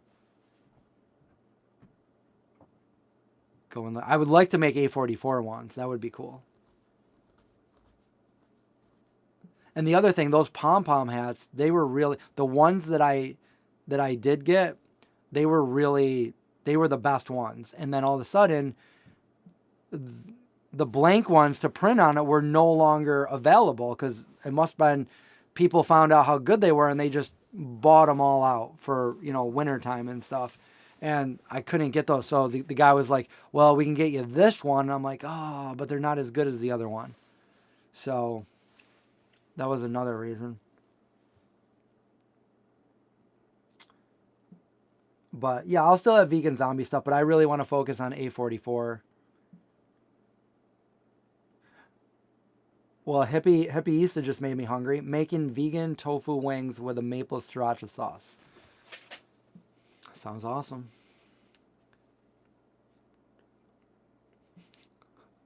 No, I won't sport some of my own wares, not all of it.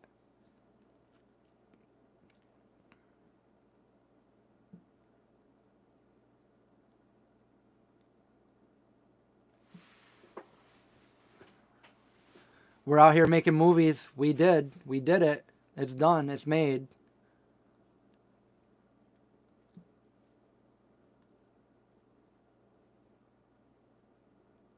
Did I eat dinner? No, I did not. I've only had a smoothie. You're making vegan zombie lasagna for Christmas Eve. I add heavy sautéed mushrooms and minus the mushrooms. That sounds really good. I think my nieces and brother and sister-in-law are making lasagna on Christmas.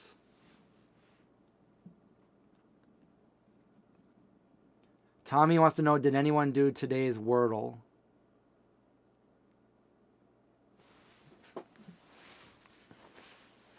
With matching gloves. I want action figures with matching gloves. Where can I go? You know what I always wanted to do is have like a survival pack, like shoulder pack that's cool that says A44 on it. That, I mean, you could use it for whatever, but it have like, I don't know, some like vegan jerky and some like a first aid kit and like just some little things, and have that too. But Where do I find these things? How do people do that? Do I always make the same smoothie? Yeah, pretty much. You just had some day of pizza. What kind of day of pizza, Jay? Jay Locke. The last day of pizza I tried was the new oat cheese one with the fired fried veggies or something, and it wasn't bad. Vegan ziti, that's always good. Vegan ziti, I could go for some of that. You just made a smoothie. What did you put in yours, Sarah? Yeah, an A44 bug out bag, exactly.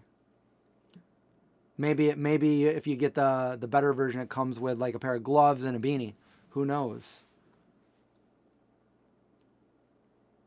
And a little keychain with Indy. I don't know.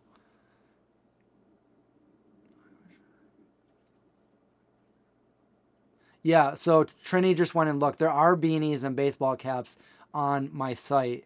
They're not the one that I print myself, but it's my design on the third-party site. I do have that, and there's a lot of things that you guys can choose from over there, and I never promote it, but I think you can see it right. Can't you guys see it? I know it's on my YouTube store. If you go to the YouTube store, it links it. AJ solved today's Wordle in 4.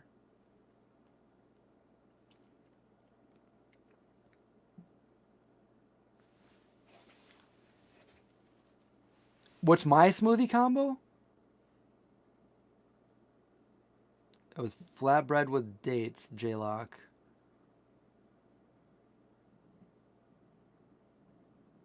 Annie's vegan mac and cheese. You guys just made my stomach grumble, you know? Did you guys hear that? I think you can hear my stomach growl in one of the scenes in the movie, which I'm like, I guess it works.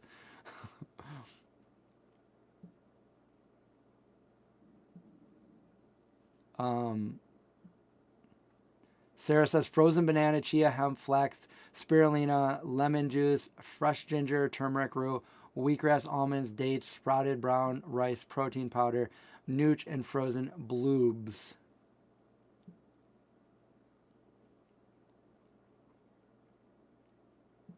I do have an indie keychain. Actually, Rachel gave it to me. Maybe I'll remember and show you guys next time, but right now it's in my truck. Vegan tacos. Okay, so my smoothie lately has been, I've used all the stuff. The flax, the chia, spirulina. I've done it all. But lately, it's frozen bananas, frozen cherries, only because I have a huge bag of them. Dates, soy milk, Ceylon cinnamon. Am I forgetting anything? And that's it. I haven't really been using any protein powder because I've been out, but I just tried the one that Among the Pines gave me. I tried this one right here, and that was pretty good. So I put a half of a packet in there. I used it for 2 days. I'm out of protein powder, so I'm the guy that used to have so much protein powder because all the companies would send me their protein powder, and now nobody does, and I'm out. So I went from a point where I literally never had to buy. Ever since I had the Vegan Zombie channel, I never had to buy protein powder. People would send it to me, and I'd be like, oh, I like this one, and obviously I would have to like it to say that, but that doesn't happen anymore. And before that, 20 years ago, I used to buy just a regular generic Wegmans brand of just vegan protein powder. Just I don't even know what it was. So that's what I blend up, and it's pretty good. And now my stomach is grumbling.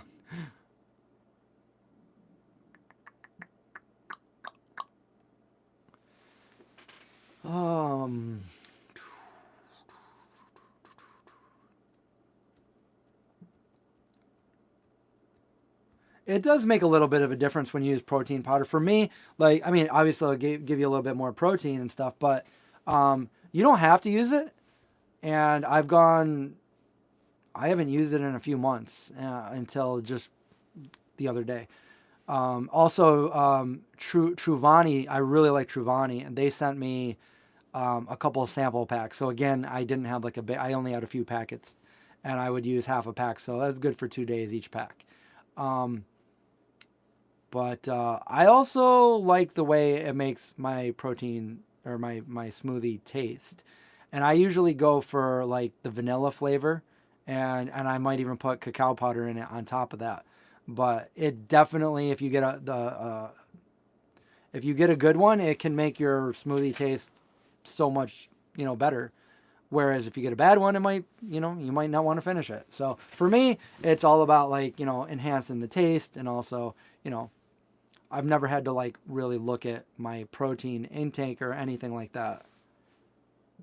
We got a sleepy vegan here.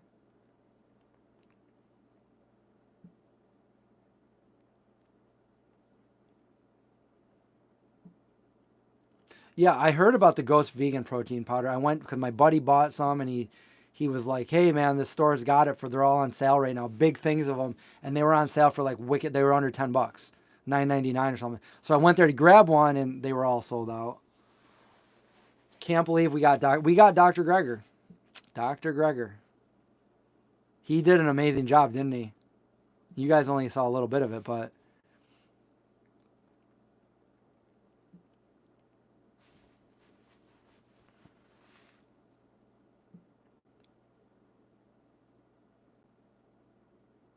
Trini, I actually just like updated that site about a month ago because I felt like there was too much on there, and too much might make somebody like me like, oh, wait, do I want this, or wait, do I want that or this? So I'm like, you know what, to make it easier, because before I was like, you could buy this shirt in any different style or any different color, and it's like that might overwhelm people. So I'm like, you know what, I'm just going to put it very simple. You can buy this style, it can come in this color or this color. You can buy this, like, and I made it a lot more geared towards what we were looking for.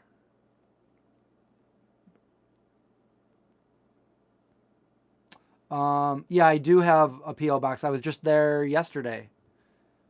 P.O. box. The thing is that, yeah, I don't go there every day because it is about 35-40 minute drive. And I don't want to change it because, like, I've literally put it on every video for the last, how many, like a decade,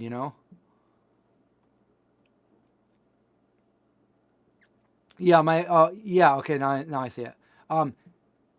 It's in the description of every video at the bottom, and it's also, you can find it in my About Me on the page. It's a P.O. box here that you can send to.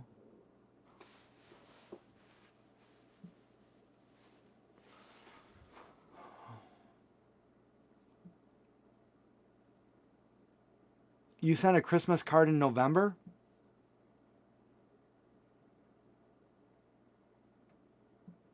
I didn't see it. November Christmas card? I got one Christmas card that I know of. That's all that was in there. I know you've sent me cards before, but oh, maybe you're being sarcastic and it was like a different card, but that was for the Christmas. Fried mushroom chicken. I'm not a mushroom guy. I hate mushroom, but John and I made a lion's mane mushroom. And if you really want to master it, go watch Derek Sarno.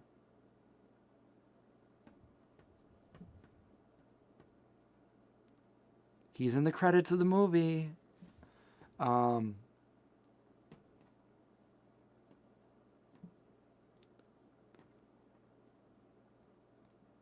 Oh, you send your holiday cards out in late November designed. Did I? I don't know if I got it.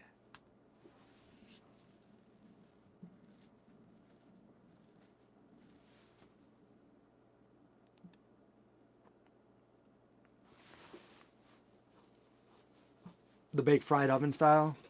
What kind of mushrooms are you using? Mushrooms, yuck. Mushrooms are so good for you though, so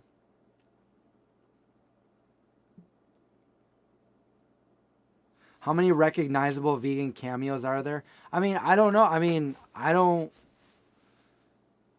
know who knows who, you know? Like, Indy the Pup, Dr. Gregor. Dr. Gregor probably is like the biggest. Jane Unchained, Noeg Craig, John. These are all people that you can already see or hear in the trailer, so I'm not giving anything away. These are all vegans, hench herbivore. That's probably it.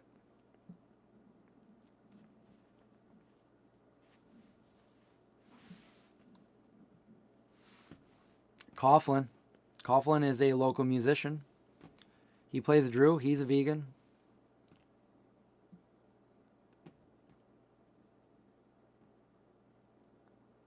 Oh yeah, I mean, you probably see it right there. You gave me a Christmas card too. Right there, boom. Thank you. No, Hench is not in the trailer. Oh, did you ask about the trailer? I thought you were asking about just in generally the movie. In the trailer, yeah, all of those people minus Hench.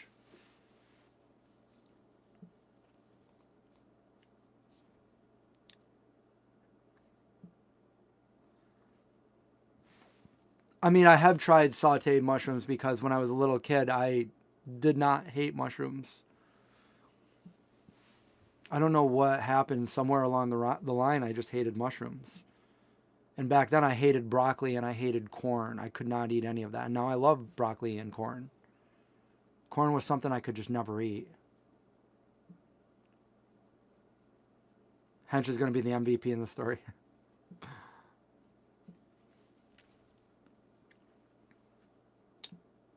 What time is it even? What time is it even?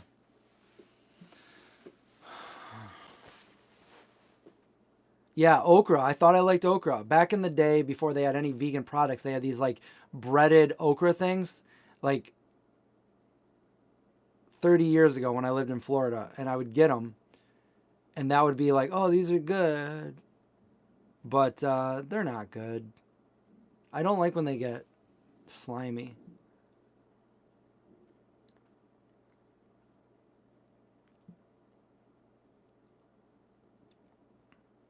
Well, Sarah, I know that you always say hello and stuff, and you actually you have one of two hoodies that there's only two that exist in the world, and you and Trini have one.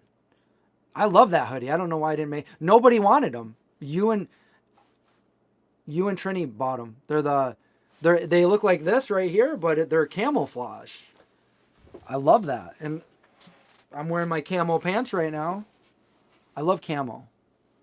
And I knew I had to make a lot of vegan things on there. Because the first thing people think about is like hunting. I'm like, no. Like they're gonna look twice. It's gonna say vegan zombie on this shirt, this camo shirt of mine. I've been wearing camo since I was a little kid. That was like my favorite hat when I was like 6. No, that was Van Halen. Even though I didn't like Van Halen, I had a Van Halen hat. Later on, I think it was like 9 or 10, I had the camouflage hat. Started watching the A-Team and stuff like that. Growing up in the 80s.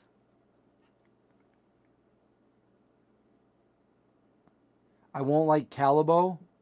No, I probably wouldn't. You just said slimy. I just automatically like, nope.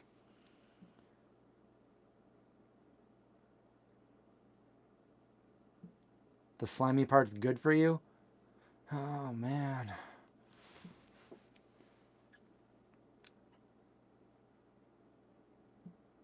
I mean, I do love snail mail, and I'm the kind of, like, I save everything. So somewhere I have, like, a drawer of all the things that I've saved. And I don't know where that is right now because I moved and everything's in storage, but I save all that stuff. My grandma used to always write me things, and then when I moved to Florida, my dad used to write me things. I had a pen pal a long time ago as well. Back in, actually it wasn't that long ago. It was the 90s. It was the 90s. It was the best of times. It was the worst of times. You got it. You got that right. Dynamite. Camo is necessary.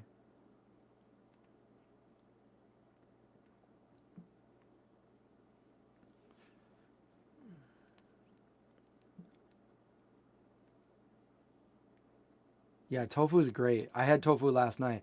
I just pan fried some tofu with some green pepper, and boom. I got my mom to like that too. She would never eat tofu, but she actually asked me. She's like, "Hey, when are you gonna make that tofu? Can you make me some of that sometime?" I mean, hey, that's a win.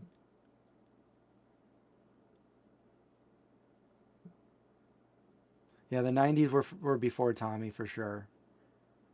I met Tommy. How old were you, Tommy, when I met you? You were pretty young. I mean, you weren't a baby or anything, but you were like what, 13, 14? At the Worcester Veg Fest. I was with Jeremy.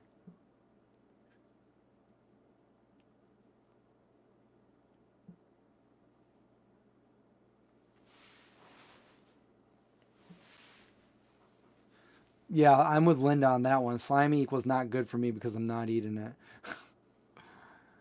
Yeah. Camouflage style was big back in the 90s, and yeah, and as a skateboarder, I used to always wear camo pants everywhere. In fact, I think Matt, I don't know if Matt's still here, but Matt's parents were both military, and they would have extra like fatigues that they would give them, and like we had like tons of different, like I know I had like at one point I had Desert Storm camos from Matt, and like all this other stuff, and it's like you could buy them on the base, and but I had like camo shorts, like big shorts with the cargo pants, and I'd skate in those a lot.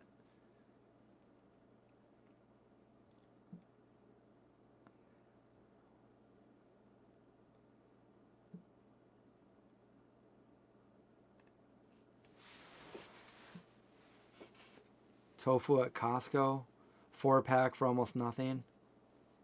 Yeah, and where else did I find it? There was because Wegmans is like $2 a container, and then oh Aldi. I think Aldi was a little bit cheaper, but sometimes like and then there's a place there's an Asian market around here that they you can buy it in bulk there too, and it's so good, but it's more expensive, so I don't go there as much. Do I still skate? Yeah, I mean, I don't think I'll ever stop skating, but it's been a little bit since I skated last, but I can still get on a board and, do all those tricks.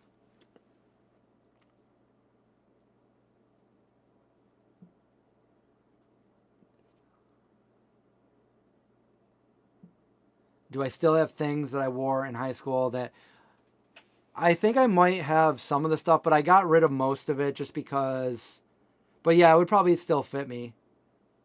Um,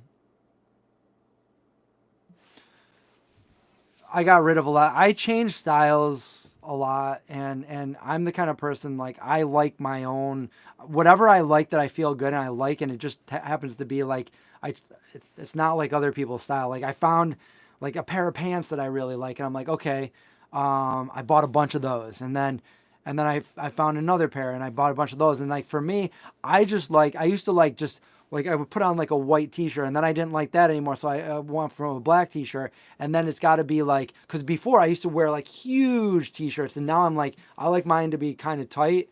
So that's what I wear, and I like the long sleeve ones that I make. So I print and make a lot of the same things that I like myself, and I've heard a lot of people tell me that they love my shirts not only for the design because but they're also so comfortable. It's their favorite shirt. So yeah, I could go for the cheapest shirts that are not as comfortable, but I spend a little bit more buying like the ones that I really like, the comfortable material. What is my favorite color? My favorite color would probably be like a lack of color, which is black, but I always wear black everything, but technically I guess it would be like a blue. No, I mean if I find something, it depends. If it's clothes at a thrift shop, I probably no, but that's not because I'm being like, anything other than like just being weird germ freak. Even though they wash the stuff, I'm like weird about stuff. So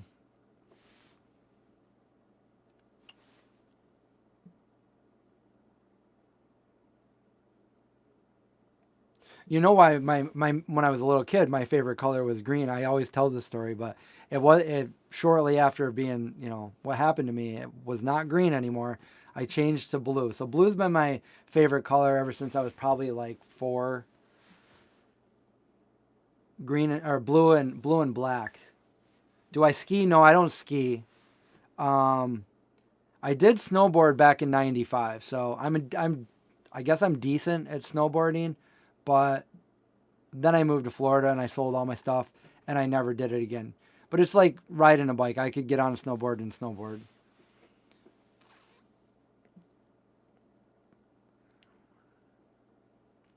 You might be.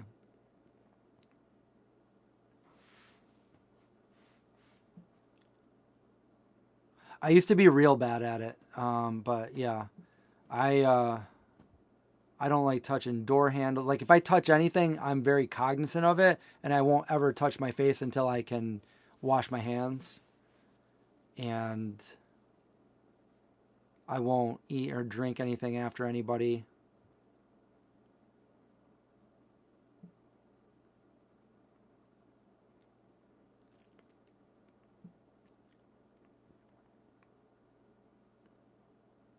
No, I've never surfed, and I don't like going in the water unless it's a swimming pool.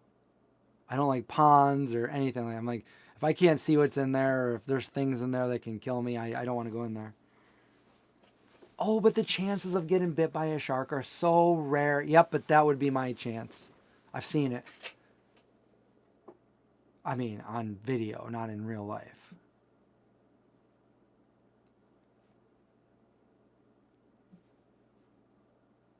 I've always been a germaphobe, and actually, that's the first reason why I never drank alcohol in my life. It's because of that phobia. But later on, it became other reasons.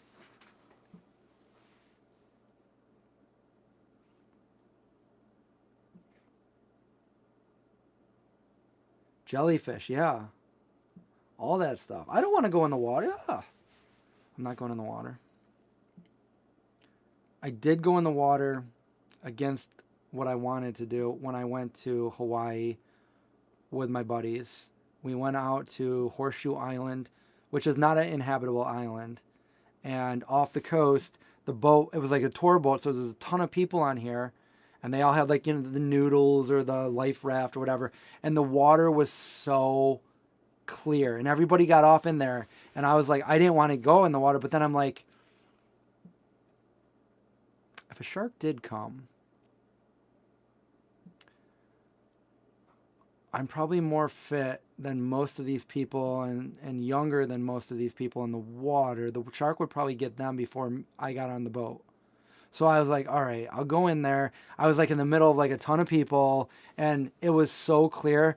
It was like flying. I went underwater and I could see the bottom and I could see every which way. And there was like a sea turtle that you could like literally pet. And there was all these cool little rainbow fish. And I was like, this is actually pretty cool. If I see a shark coming from any direction, I'm swimming back to the boat before anybody knows. So I did that. And that was a really cool experience. But if all those people weren't in there and and I couldn't see the bottom, I wouldn't have gone. I guess it was like 16 feet deep or something. My buddy, I don't know why he did. My buddy's always done crazy things. There was an eel. He swam down and pet an eel. I'm like, what are you doing? But true story, he did that. He also did a lot of crazy things back when he lived here when we were younger. Zip lining is fun. I did. We went on one of our cruises. We went to Costa Rica. We went out zip lining, and when we did, it was fun. And we got to a point where there was a sloth right next to us. I got a video of a sloth, just chilling, being all nice and slow. Hi guys.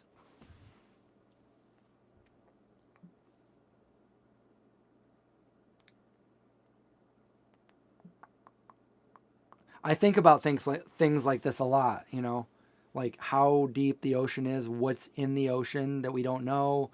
Um, in fact, I think I've told this story before, but when I did go on I had never been on a cruise until we got invited to do a vegan cruise, and I'm like, how can I pass this up, And we went to some pretty cool places, and we got invited 3 years in a row, and so we got to go for free, and we were basically did cooking demonstrations on the cruise.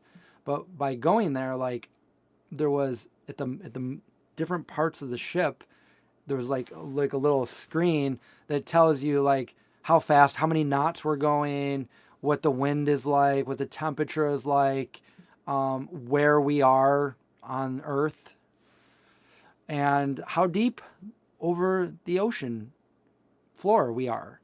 And everybody's having a good time. They're, going to the bars, they're mingling, they're drinking. And I'm just like, dude, we are 3 miles over. Like, look, do you know how deep we are right now? Like, it was like, I'm like, oh my God. Like, people would just be walking by, like, do you know how deep we are now, guys? Like, I guess that's pretty weird. But I couldn't believe it. Like, I'm in awe of how deep the ocean floor was where we were at each time. And I kept like going by it to see like what's the deepest we can get. And yeah. And every time, that what's it called? The void of something. I'd look over the edge of because we had like the best rooms too. We were right on the very back. So I could like go out on my deck and look out into like either the black nothingness at nighttime or a nice sunset or, waves or whatever. And just see nothing except water for as far as I can see. And in my mind, I'm like, what would happen if I jumped in right now? Oh my God, I would die. Like, thoughts that go through my head,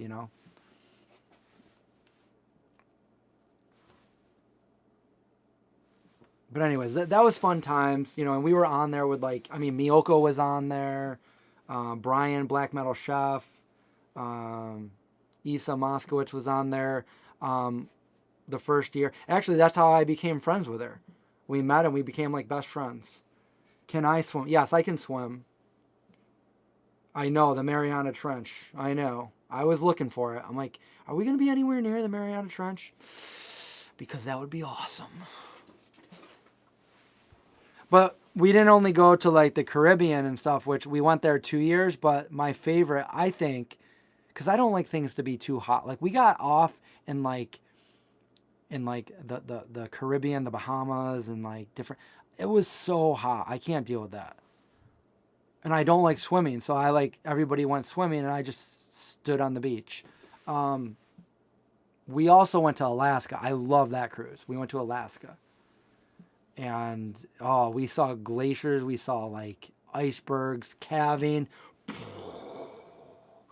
It was, yeah, we had a good time. I saw a bear, not with anything in between us, between like a fence or just a bear walking by.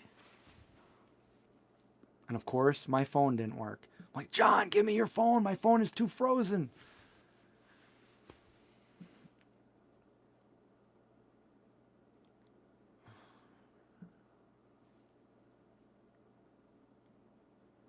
Am I afraid of responsibility? I'm not afraid of responsibility, but I don't make commitments for anything. Like I don't like making commitments because then I don't like to let people down.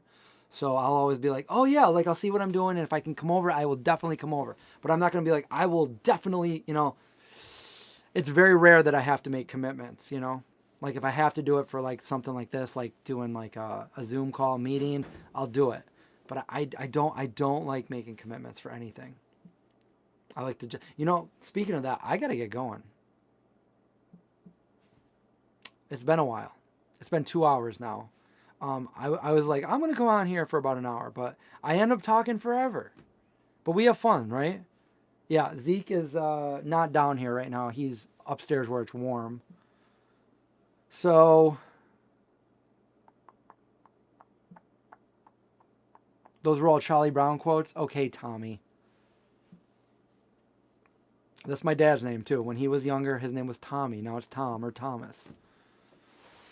What's for dinner? I'm not really sure, but we're going to go look.